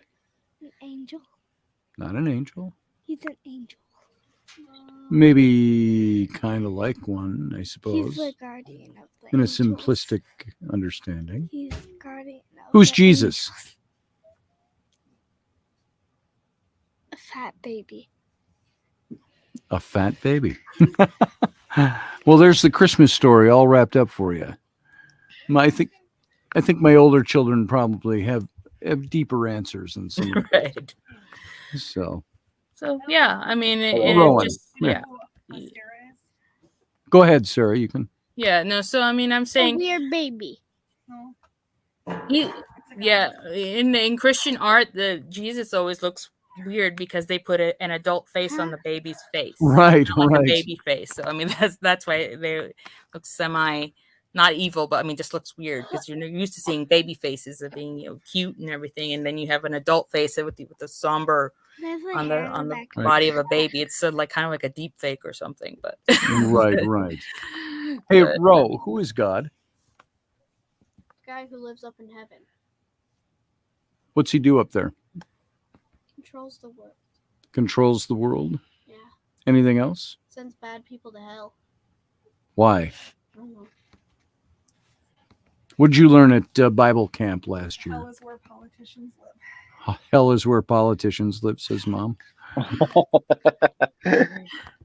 No, I think they Their just hair That's is the messy. theology. Well, let's not do that when we're just sitting here. I want to go back to camp again this year, but it's so close. Okay, let's talk about that later. So, okay. Yeah. So I mean, that's also, you know, you Yeah, guys bro. can have continued conversations off air. You know, that's a Yeah. family thing. Yeah. So it's just you have. I You was know, just kids, curious to know. Yeah, you have kids who are intelligent, clearly. You know, you Fairly. can Some days. some days. So I mean, they're, you know, high functioning somewhat. I mean, you give them more responsibility, they'll either prove themselves or, you know, you correct them. But I mean, it's also important to teach things such as, you know, not the things that we value, but also to remember to teach compassion. Yes. Passion, openness to new ideas, you know, even if you have, you know, especially in these times where everybody's super polarized and diversified, and they said they can't be friends with other people because they hold certain beliefs and all this and stuff, whether they have a polar opposite. You know, it's the whole divisiveness thing. And a lot of it, you know, it can be cured with, you know, compassion and even from, you know, you have figures such as, you know, the not saints, but I mean, Jesus and God as being compassionate. And a lot of other cultures who may not be, you know, follow the whole Abrahamic tree. You know, when you look at a lot of Eastern philosophies, you know, it's like Buddhism and Taoism, and they teach on having compassion for each other, and through compassion we also find connection. So True. be having empathy. And yeah, there is also part of this that we haven't done a lot of religious teaching in our household right. in the last 10 years. Uh-huh. Part of that was our walking away from certain things. And I remember when my now 12-year-old son, almost 13-year-old son, Flynn, was a little boy, he used to ask me, hey, sing me some songs about Jesus at bedtime, because we still did that. Mm-hmm. And old remnants of my times in youth ministry and all of that. And those were a lot of the songs I knew, and we sang songs like that. And not as much anymore. And I don't want to instill a nothingness in my kids. But at the same time, we try to not inhibit any questions they have. We try to teach some things. But there's going to be a point where they're going to have to make a choice themselves. Right. So maybe some parents will look at that as being irresponsible. Maybe that's what we perceive as some of the problems with our kids is they don't have that anchor like other Christian families I know had. Well, I mean, Or you don't didn't have say to we were, go right? through formalized religion. I mean, formalized religion is good because it's already preset, structured. Right. It's like having a manual. You can, I mean, doing it the other way is harder. And I'm Mhm. sure, if you start having conversations, with your kids, the girls, and Yeah. it's not just you're imparting wisdom on them. They'll give back to you. They'll make you think, and you both just have to go through the exploration together. And True. as a family, you just go through it together, and then wherever they end up, that's where they'll end up. So I mean, because right now, they're young, and you impart whatever you can for them to survive Yes. in this world. Survive in this world, give them Mm. the skills and the things that they need to, work My in this one daughter, world and think about the next one. Yeah. Rowan This is a is gonna. temporary state. Yeah. I'm sorry. I didn't mean to talk over No, you. that's fine. I mean, this world is a temporary state. We all know that. Mm-hmm. So, I mean, what are we going to do in the next one? Or, Yeah. if we're a believer in reincarnation, are we going to come back? Or for all we know, everything. Jury's out for me on that too. Yeah. I I would don't like to. understand I would that. like to come back as a pampered cat, after this life. So. Right. I don't understand why the jury's out on that for you. Yeah. Because I don't know for sure. There's no way to know. What There's do no you way to need nail for it proof? down. And There are that's the things. first step. You say I don't know, and then what you do from there is going to be what's important. So what do you Okay. do when you don't know something? You research it. You look inside yourself, you look at books, you see what resonates with you, and then you build on it. You're Mhm. building those energetic constructs and especially for them, protection. Why do some Christians, they envision, before they go on investigation, they would envision themselves being engulfed in a Christ light? What does that mean what does that mean to them? If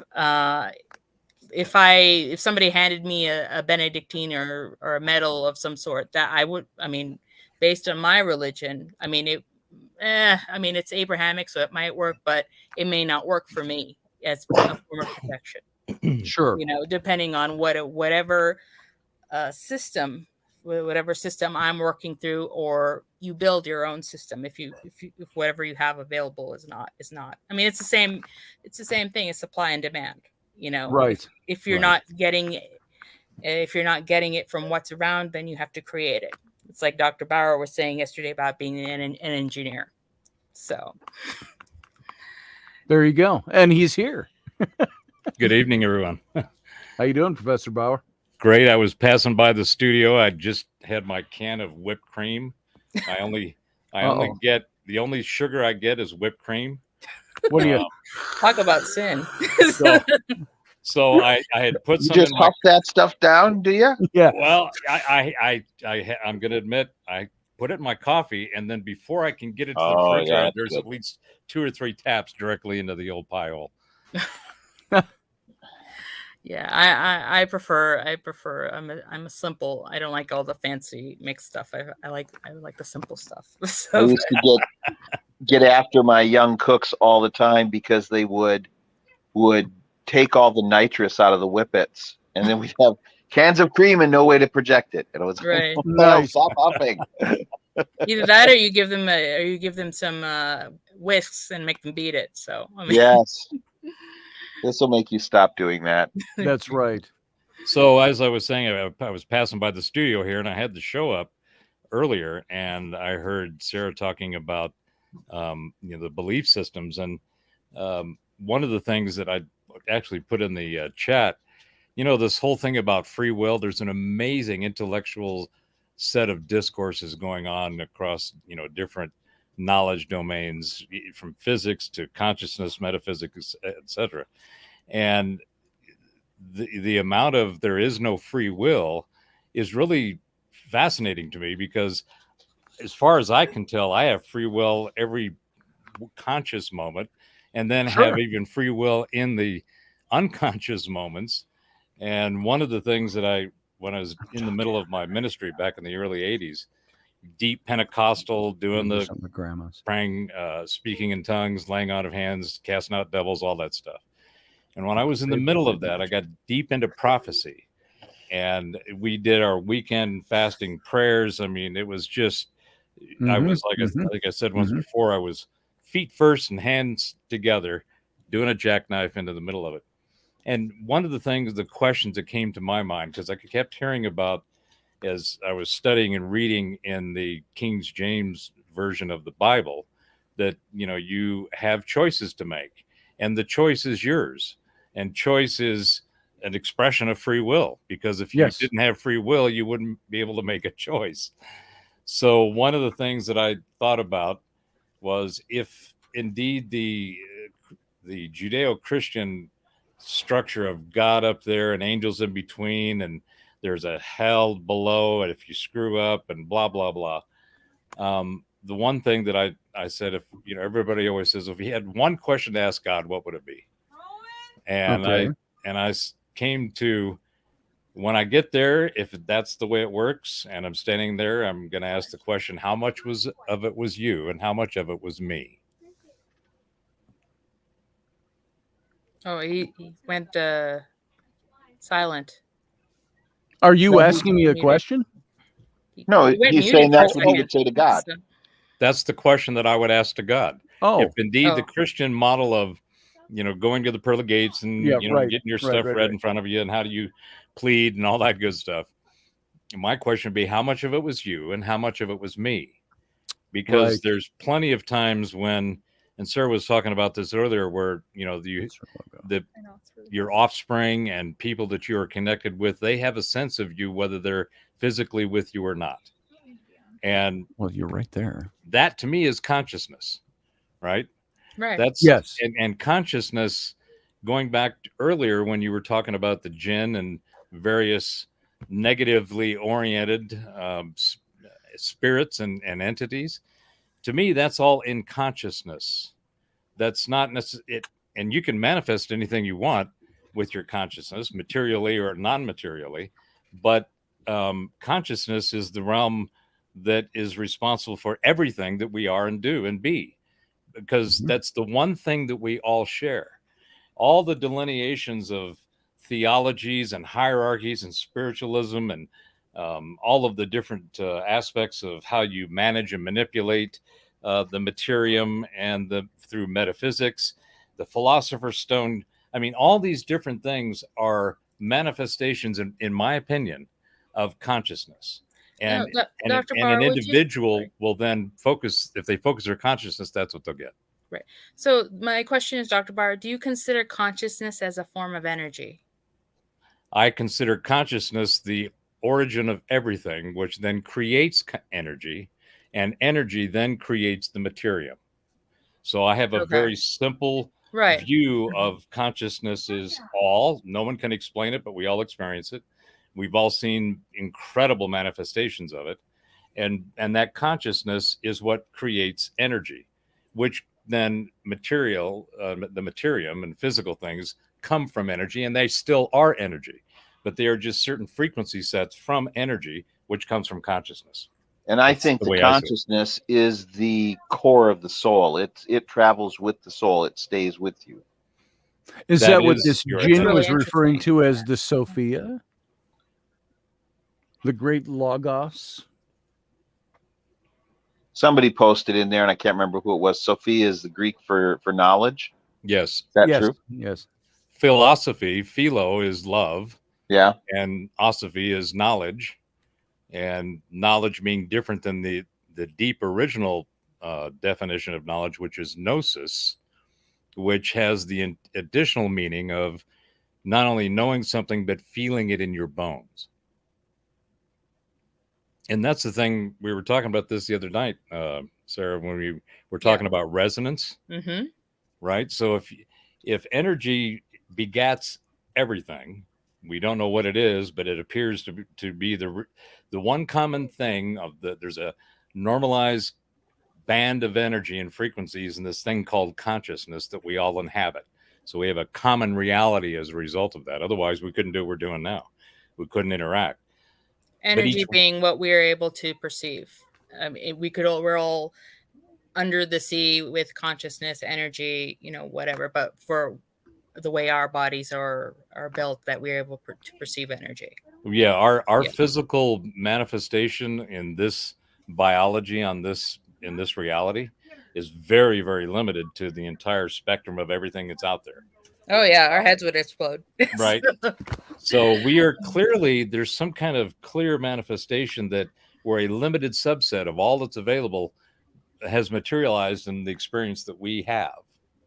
So whatever that is, there is a boatload of speculation and writings and hypothesis and theories and all kinds of hooey that has been created for the known recorded history that we have. And I think that when you start realizing the true power of consciousness, meaning the innate ability that it has, that its habits and its nature, that then animates our meat sack, I think a lot of the control has been to keep us from knowing that. Right. And the true power of what consciousness and our ability to engage with it, to be a part of it, because that's why we are here.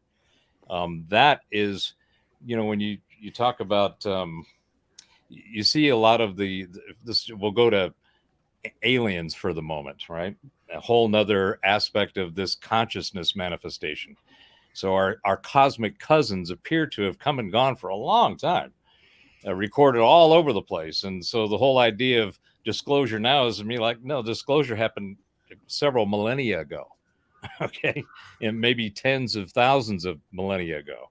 Mm-hmm. And the fact that one of the things that they keep finding, or at least little tidbits of technology comes out, is that there appears to be, instead of a physical interaction with the craft that they use to come and go, it's mental. They use telepathy to fly their stuff. And there seems to be, a lot of speculation that's leaned in that direction. So it kind of makes some sense. If there are other advanced species of some biological manifestation that we are not aware of, then their entire reality of what we see is what you guys were talking about from a religious perspective could be completely different. I mean, completely way out in some other dimension of thought that we could barely scratch the surface on.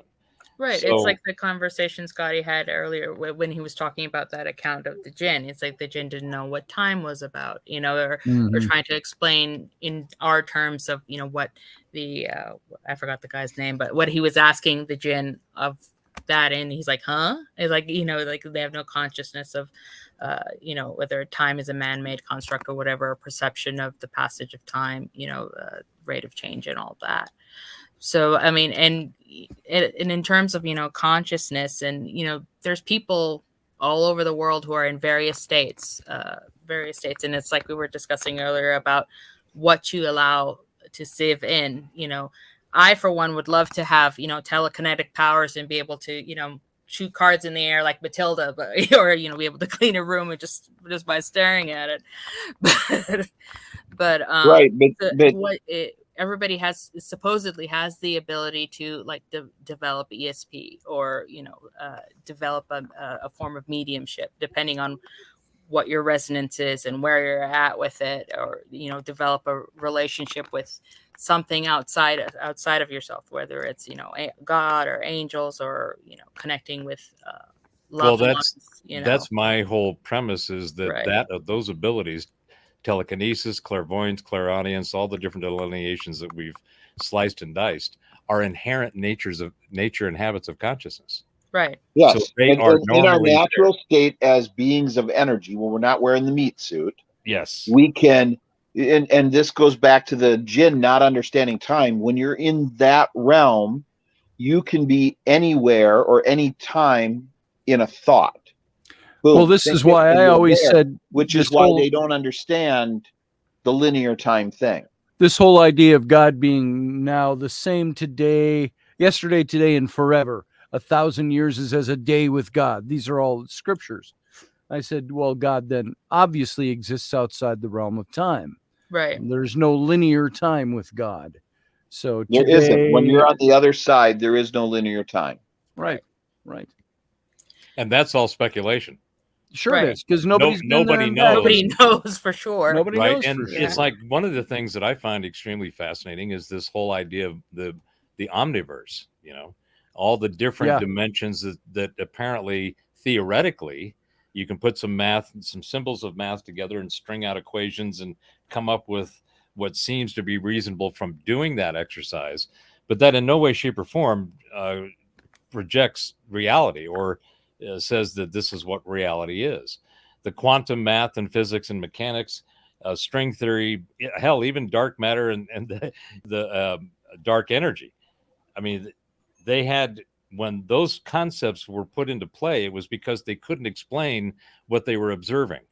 So they had to make Right. something up to try and accommodate for the anomalies in the observations. Like Well, in Jewish Midrash. Like and Yes. and that thank you, Sarah, because that was the segue I was going to make Yeah. into these theologies. Things are made up to force or at least coerce behavior. And so if you get the herd going along into a certain behavioral psychological mode and whatever it is that you want to happen, then your chances of controlling the herd are they're much better. And that is what I think a lot, aside from the innate nature of trying to give ourselves meaning to the existence that we experience. I mean, when you talk to ancient native and Aboriginal Americans, and then Aborigines and other cultures around the world, they don't. It's like the Aboriginals down in Australia don't have a concept or words for time. Right. Yeah, I've been there actually. Yeah. Right. Oh, I've really? studied. Yeah. I travel quite a bit, but Need to see some of your slides. I don't have any right now, but now I lost my train of thought. But Sorry. yeah, it's okay. Well, the idea is that at least the path I was going down was there's an existence in the mind. It's not in the brain. It's where, in fact, one of the most interesting theories I've heard about why we are here and why there's apparently so much interest from the cosmic community and our cousins that are living about in the universe, why they're here, why they're doing experiments, why, all kinds of things, right? And Yeah. the theory is this: there apparently is some very unique expression of this cosmic consciousness and this energy and the physical materium biology that where they meet and become us, that is very unique. And there's and one of the other aspects of that manifestation is the expression or the senses of emotion. And emotion seems to be something that is not as prevalent in other parts of the community and in the galaxy, in the universe. Right. Seems And I find that very fascinating. emotion and self-awareness.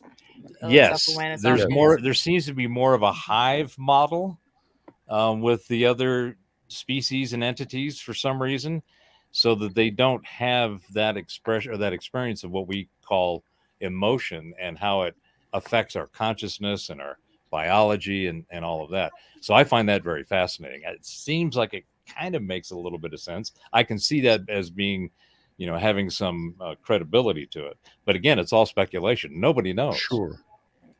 Do you believe that through, like, say, dream states, that we are more receptive to, being influenced by other consciousness?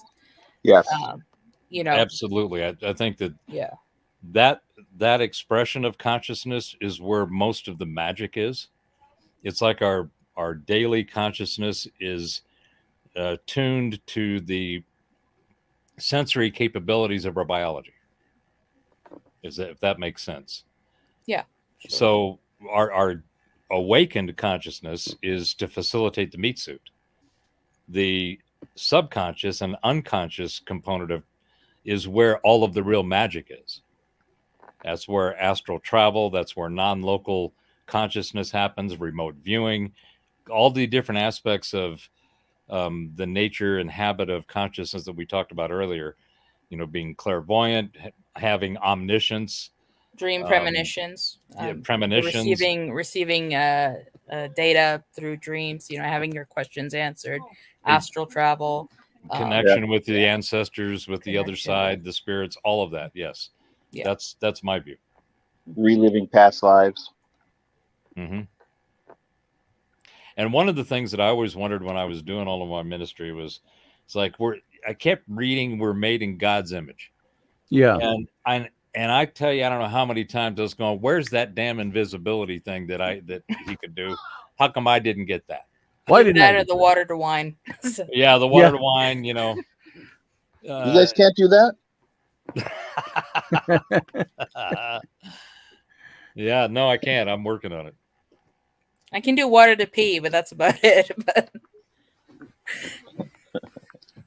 Yeah, I'm glad now that in my 60s I've become extremely proficient in my chemical engineering degree and experience over the years, because I can turn beer into piss like that. Yeah. Boom. Sometimes it comes that way. I often look at it and go, that ain't beer, but it looks like beer when I'm done with it. Yeah, exactly. Beer should be dark and brown and black, and you can't see through it. That's right. Earthy. All right, guys. Hey. This is go. Okay. Go. Okay, what's up, Go. girls? What's up? Go. No, Mom is sitting right over there, but she's busy too, doing something. They're arguing about, she called me fat, she called me this, she called me that. It's like, don't do that right here.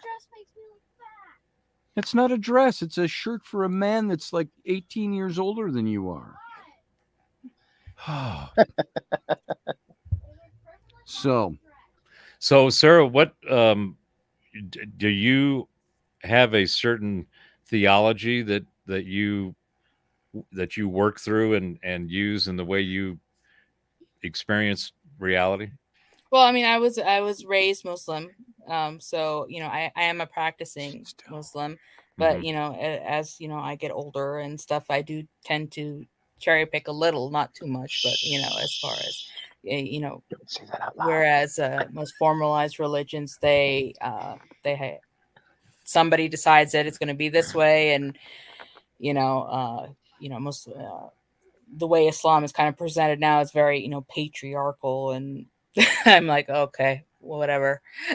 So I was raised in a really Protestant church, but our church beliefs are you have to understand what all the other faiths are before you can make a decision to follow this faith. And so, especially in the past, pre 9/11, post, I mean, even in the Crusades, I mean, it's like they're beating the same horse. They're beating themselves, because there's not much difference when you actually look into Christianity and Islam and all that. I mean, they would quibble over details and stuff, but like certain things, like in Islamic, they don't believe, they say being gay is a sin and this, that, and I'm okay with it. It's like, okay, yeah, sure. I mean, there's nothing's ever going to be 100%, but I mean, now, I mean, I would say, yes, I'm a Muslim, but I'm also, I define myself more as being spiritual, and that's just comes from, Sure.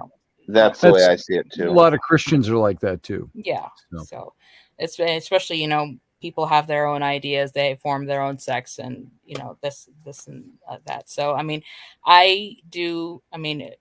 ultimately, in my faith, whatever choices that I make, I'm going to be responsible for them. So, I Mhm. mean, if I'm going to be questioned at the end of all things, why I was doing certain this way, I'm comfortable and prepared in the way I'm able to answer.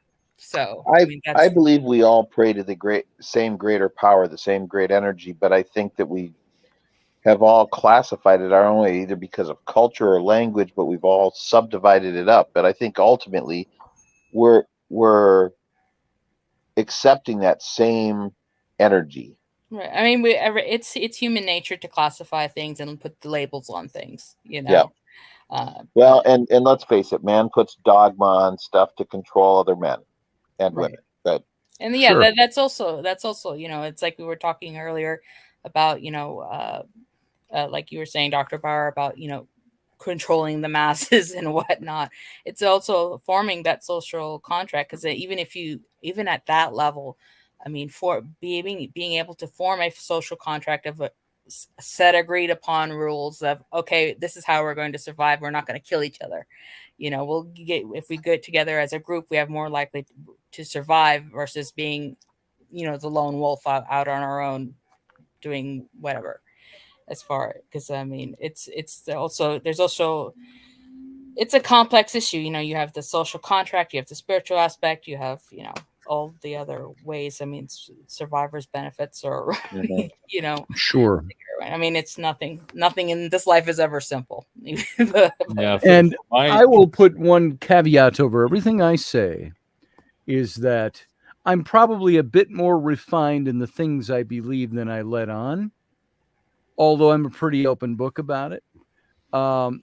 It's more what I do when I come on this show is I express the things that are, sometimes it's the extremes of what I'm thinking, sometimes it's the raw feeling of what I'm thinking about something. I say I'm seeking answers, but I will, in all reality, say I've been standing still for a long time. That doesn't mean I don't think. It doesn't mean I don't cogitate, ruminate, stir things around in my own mind. I'm pretty much standing still. Yeah, Because and then with everything, of course, everybody wants their own little piece of validation. Sure. And we're just kind of like waiting for that validation and said, oh, this is right, which some people get, a lot of people don't get, and you have to either learn to be okay with it. Yeah. But yeah, Yeah, I there's mean, of late over the last few years, I became a Taoist back in the mid 90s, so I'm getting close to 30 years. And Taoist in the sense that I see the reality and my experience with it through a Taoist perspective, which makes it a lot easier to navigate because it's based on being in harmony with your experience. And I also became a Tai Chi instructor, so I through 30 years of Tai Chi, understanding and feeling that flow of energy that comes from the conscious we were talking about earlier has really been an extremely centering and nice grounding, place to be, because there is no other structure around my belief system as far as any hierarchy or rules and engagements and all the stuff. So there's a term that, and again, we need words and symbols to define things so that we can have a relationship to the other things in our mind, because that's how we work. We learn through analogy, through reference to something else, and then we build on that piece, and that's how we learn. So we have to have words. But panpsychism and pantheist are two words that, from a consciousness and a religious or theological perspective, they are what they sound like. Pan being universal. So if you're a pantheist, then you believe in all gods are gods. No matter what it is, they're all a part of it, no matter how you individually interact and relate to them, adhere to them, or otherwise. And panpsychism is looking at consciousness in the truest sense of what I was saying earlier. Consciousness creates energy, which creates the materium. Panpsychism looks at consciousness as the creation of everything. The universe exists because of consciousness. Energy exists because of consciousness. And there's so many different levels. A plant has consciousness. A rock, and for example, it's always interesting to me when the scientists use terms like organic and inorganic, right? Right. And you look at it and it's like, well, what does that mean? Well, organic means that it came to be naturally, whereas inorganic was made. Well, wasn't the made thing from the organic to begin with? Right. So is it just not a morphed state of organism or being organic?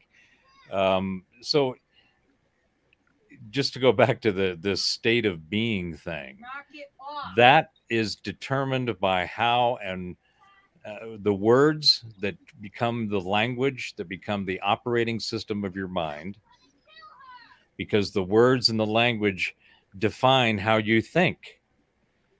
It doesn't incorporate it. Sometimes, depending on the language, it will incorporate some of the esoteric aspects of consciousness that are outside of consciousness animating your meat sack. They'll have things, and you'll see it particularly in the ancient belief systems in Buddhism, Hinduism, and some of the extremely ancient, what we've seen, even the ancient Egyptians had this whole mental process of the way in which you had to think and be in order to get through the duat and onto the other end and so forth. Right. Those are just, to me, those are all just different stories and expressions of what some people have put together cleverly enough. And, you know, what is that famous saying? A good leader or spiritual leader, and a presence like Christ and some of the others that came along before and after, they live on even though they die, even though they pass. And everything seems to go through that cycle of creation and then consumption. You can call it destruction, but something's consumed what was created.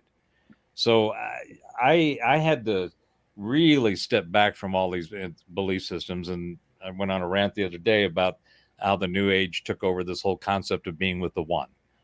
The one, you are the one. You don't need anything else or anyone else. You have to know you're one the best you can, because the only reason you're here is because you are connected and a result of the one, right? So if you need a structure, and I'm not saying theology and religions have an incredibly important place. They give order, they give structure, they give meaning to a lot of these questions that keep you up at night. They Right? sure do. And so they give you a place to go camp and see what that camp is like. And my journeys through those, I mean, I went from Pentecostalism to fundamentalism It's a big leap right there. Oh my God. I mean, I went backwards. I started with all the good stuff, you know, speaking in tongues, going crazy, to we don't do that stuff in this church. So don't be cranking that up in the pew, young man. Yep. And it was interesting to see that how people can read the exact same information, the same text, and interpret it two completely different ways with a major linking thread. I was like, how does that happen? How can you do that? That's a choice based on the words and the language that was installed in that operating system. So anyway, I'm rambling on. No, but I mean, do you believe that it's a closed entropic system? That it's a closed entropic system? Yeah, with the with consumption and everything. I will say that it's a system. It's not closed. Its inherent nature is to cycle through itself and to continually move on wherever on is and where. And it's not entropic. I think entropic is a word that is not defined as accurately as it should be, and it's misused for its the way it's used, you know, for the dying of and the transition of stuff. So if that's true, then you don't believe in that energy is neither created nor destroyed, or you know, it just changes form. I think I think that energy is, and that the individual manifestations within it are creations, and we are an example of that, and that we cycle back through that energy. But that doesn't touch the consciousness, you're saying. Consciousness is the reason the energy is. Right. Okay. So consciousness creates the energy, or energy is an inherent nature of consciousness. Let's put it that way. Okay. Yeah. That's so. It's not. It doesn't precede it. It's like the Tao. I'm doing a work on Lao Tzu now, and that it was one of the opening line in the Tao Te Ching is, that which is called the Tao is not the Tao. You cannot name what that is. It is eternal in its existence. So the way that I've adapted that into my understanding of consciousness. So consciousness, energy comes from consciousness because it's a habit and a nature of consciousness. The Tao would be that which is where all of that exists, or how it exists within and within and without the Tao. So Tao is like a fundamental frequency of existence that's a part, again, of consciousness. It's an inherent nature and a part of it, just like energy.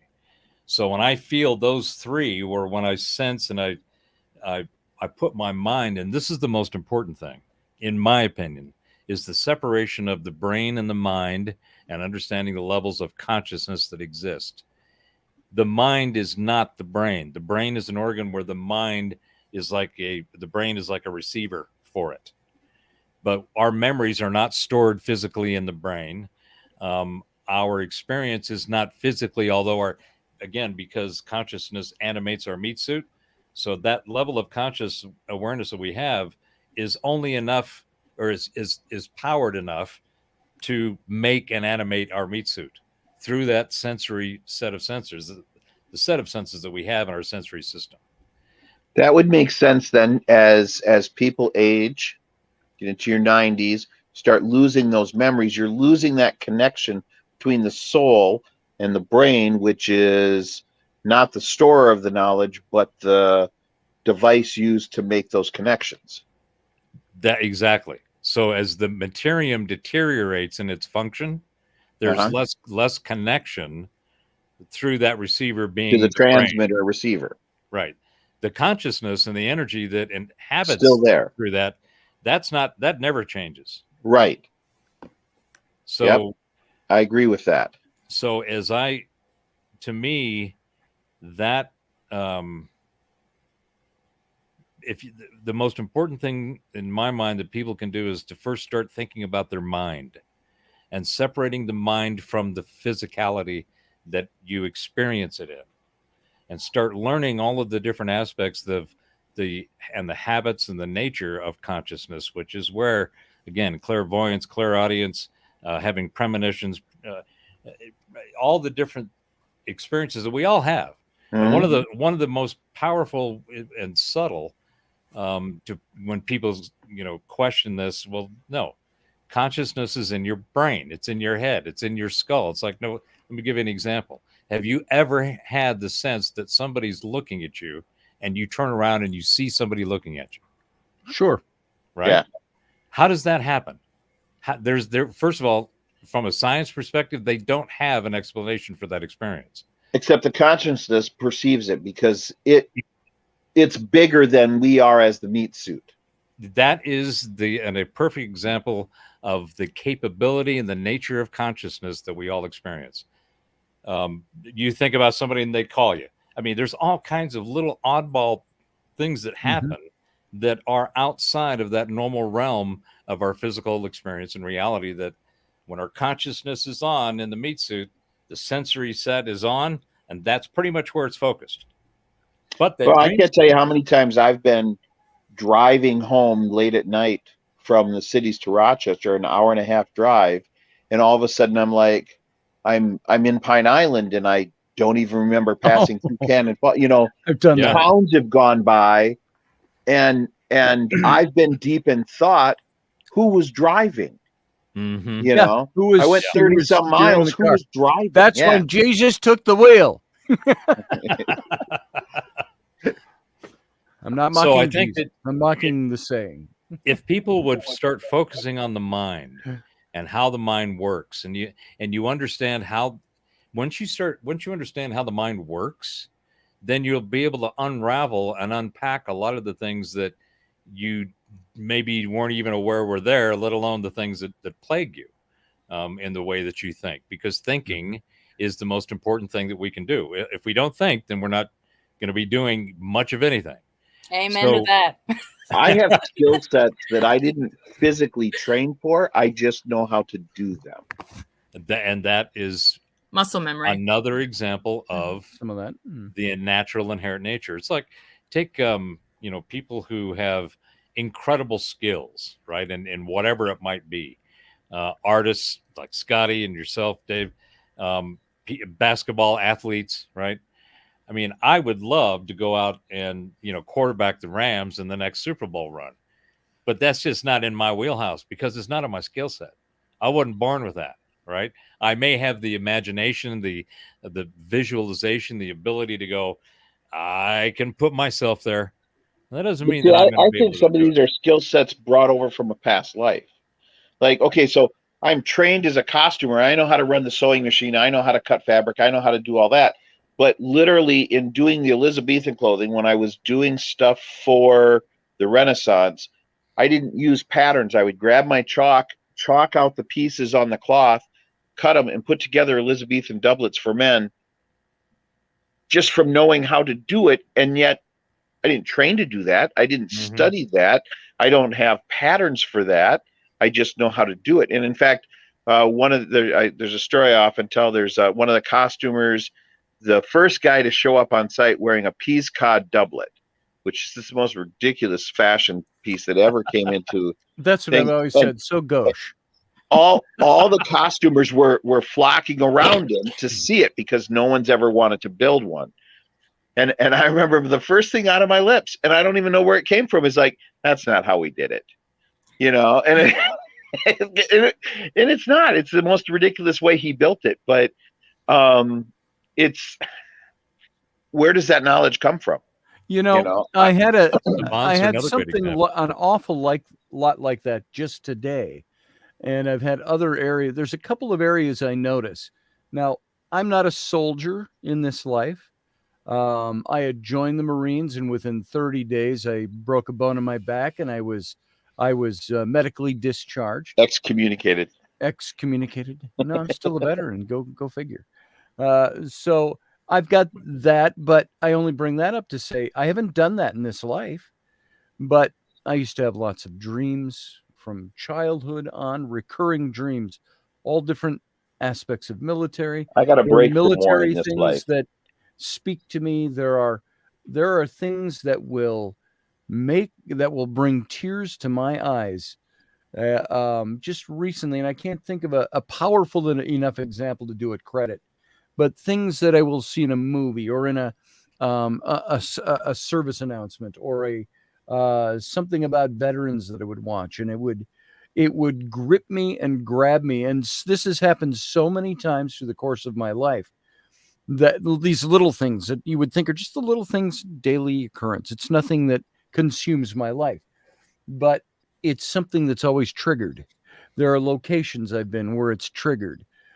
Just today, I was listening to music, just going through some music to choose some things, and I saw a whole list of national anthems done in different countries for different orchestrations, and I thought, oh, I've never heard that one. What's that sound like? Or even the Welsh. I've got Welsh family, so I thought, oh, let me listen to the Welsh one, and after I thought it sounded clunky. You hear a lot of these great even the Star Spangled Banner at times, the way it's performed or orchestrated, they always go bum bum bum bum bum bum bum bum, and they got this, and I'm like, God, that sounds like roly-poly Bavarian music to me. Why do all national anthems have to sound like Bavarian hill music? Because they all And come so- from drunken bar songs. That's it. They're all drunken bar songs. And so I was sitting, and along came the Welsh one. I thought, oh, I never heard the Welsh one before. And it had that same kind of tempo to it with some drums. And I thought, well, this would sound a lot better with like flute and boron drums. But they're playing it, and I start tearing up a little bit. And I thought, I'm not that invested in my Welsh heritage to say that would make me tear up because my family is all Welsh and we left them all over there. You know, it was nothing like that. But I only bring up that story without fully articulating it better than I think it needs to be, to say that there are things that I experience in a day-to-day life that seem to trigger little bits of emotion or little bits of things that pull me in a certain direction. I got the same thing with Egyptian. I get the same thing with certain aspects of other cultures. There are some things that will pull me. And other cultures, I'm like, I don't care. You know? And so all of that to, in a weird way, as we really got to come to a close here tonight, but in a weird way, bringing this all down to what you're talking about is saying this consciousness. What is it that grips me when I see the military thing? What is it that grips me there? When I hear certain words being said and certain, what grips me there? Is it something I've learned, or is it like Dave's doublet building? It's something that's there and it's innate. And so you don't know exactly where it came from. There's It a came from term in some other a place. science that would, I think, lend some kind of definition to that, called morphogenesis. Okay. Right. Yeah. Okay. And I get it. And morphic resonance. Okay. Mhm. So what that is essentially this goes back to consciousness, and one of the inherent habits and nature of consciousness is that there's a resonant frequency that is shared.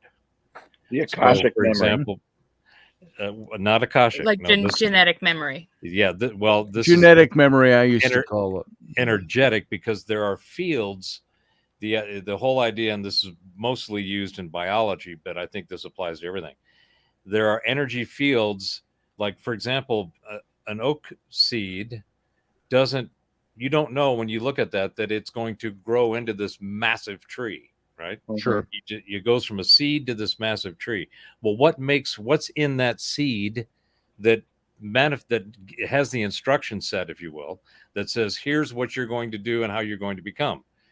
Morphogenesis and these morphic fields are what is at play. The seed has the essence with which to create the tree, but the morphic fields are what form the tree.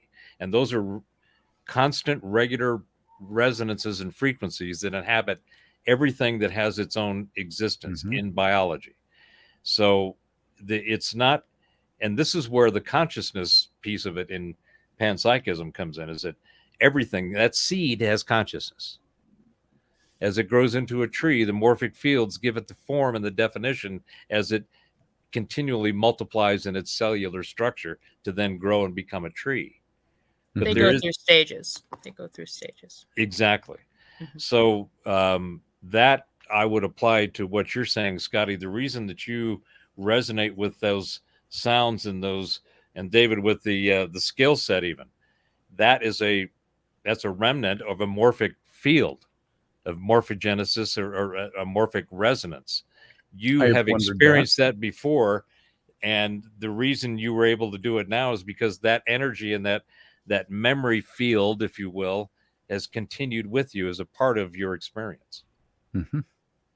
And I experience that all the time myself, just in things that I try to think of things in that way in my experiences, so that I can.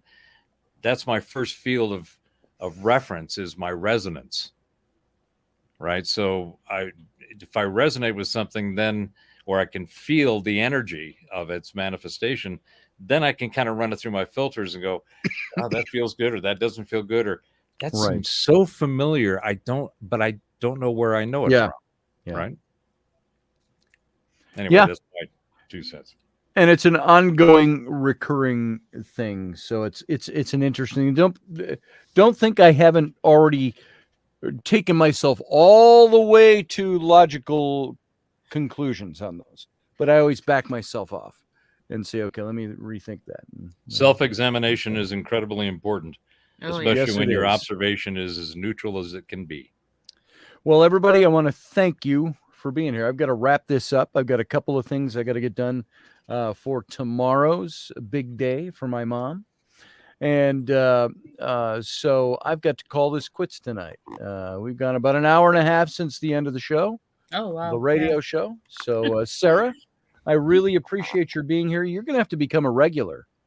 So, Not every night, because that'll be a little bit difficult. I mean, maybe Fridays. not every night. Yeah, Not every maybe night. Fridays. We can do the Sarah Yusuf night. Oh, and, yeah, sure. or two. So I really love your input, and I appreciate your taking the time to be here late at night. Yeah. So are you on Facebook by any chance? Yeah. Could you go? I think I sent you a friend request, but I don't know if it's you. So it just seemed to have some people that have common interests. So I thought, oh, this might be her. So I'll find out. But if you don't see a friend request from me, go find me and send me a friend request. Okay. All right. I'll do that later. If you wanna. Sure. All right. All right, Sarah. Thanks. I'm going to let you go. Thanks All for right. being Thanks, here. guys. Thanks. Appreciate it. Have a good night. Sarah. All right. And Professor Bauer, thank you so much. As usual, I'm glad you happened by. And You know, it's hard to walk by a saloon and see people in there having fun without wanting yeah, to go. yeah. Oh my God, I gotta go sit in there. Yeah. So we will do this again very soon, probably Monday. All right, So, sounds great. You guys have a great weekend. Take care, Dave. I hit you up on You too. Facebook. So All right. You Yes, too, I saw buddy. that. all right, See great. you later. Hey, Scotty, send me that location and time. You got it. All right. All right. See you, Dave. All right, everybody. Thanks for being here. The handful of us that are left, thank you for taking your time. Thanks for being here. Thanks for joining us for the Captain's Cabin. You know why we do the Captain's Cabin? Because we know we could go on for hours, but we don't want to commit to that on the radio. When you're committed to it and you have to be there for 2 hours, you know what? Becomes a task.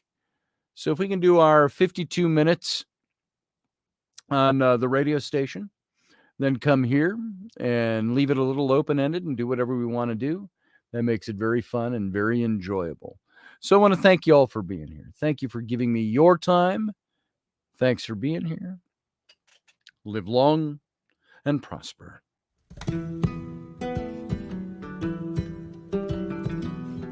Join us every weeknight at 9 p.m. Central Standard Time, 10 p.m. Eastern.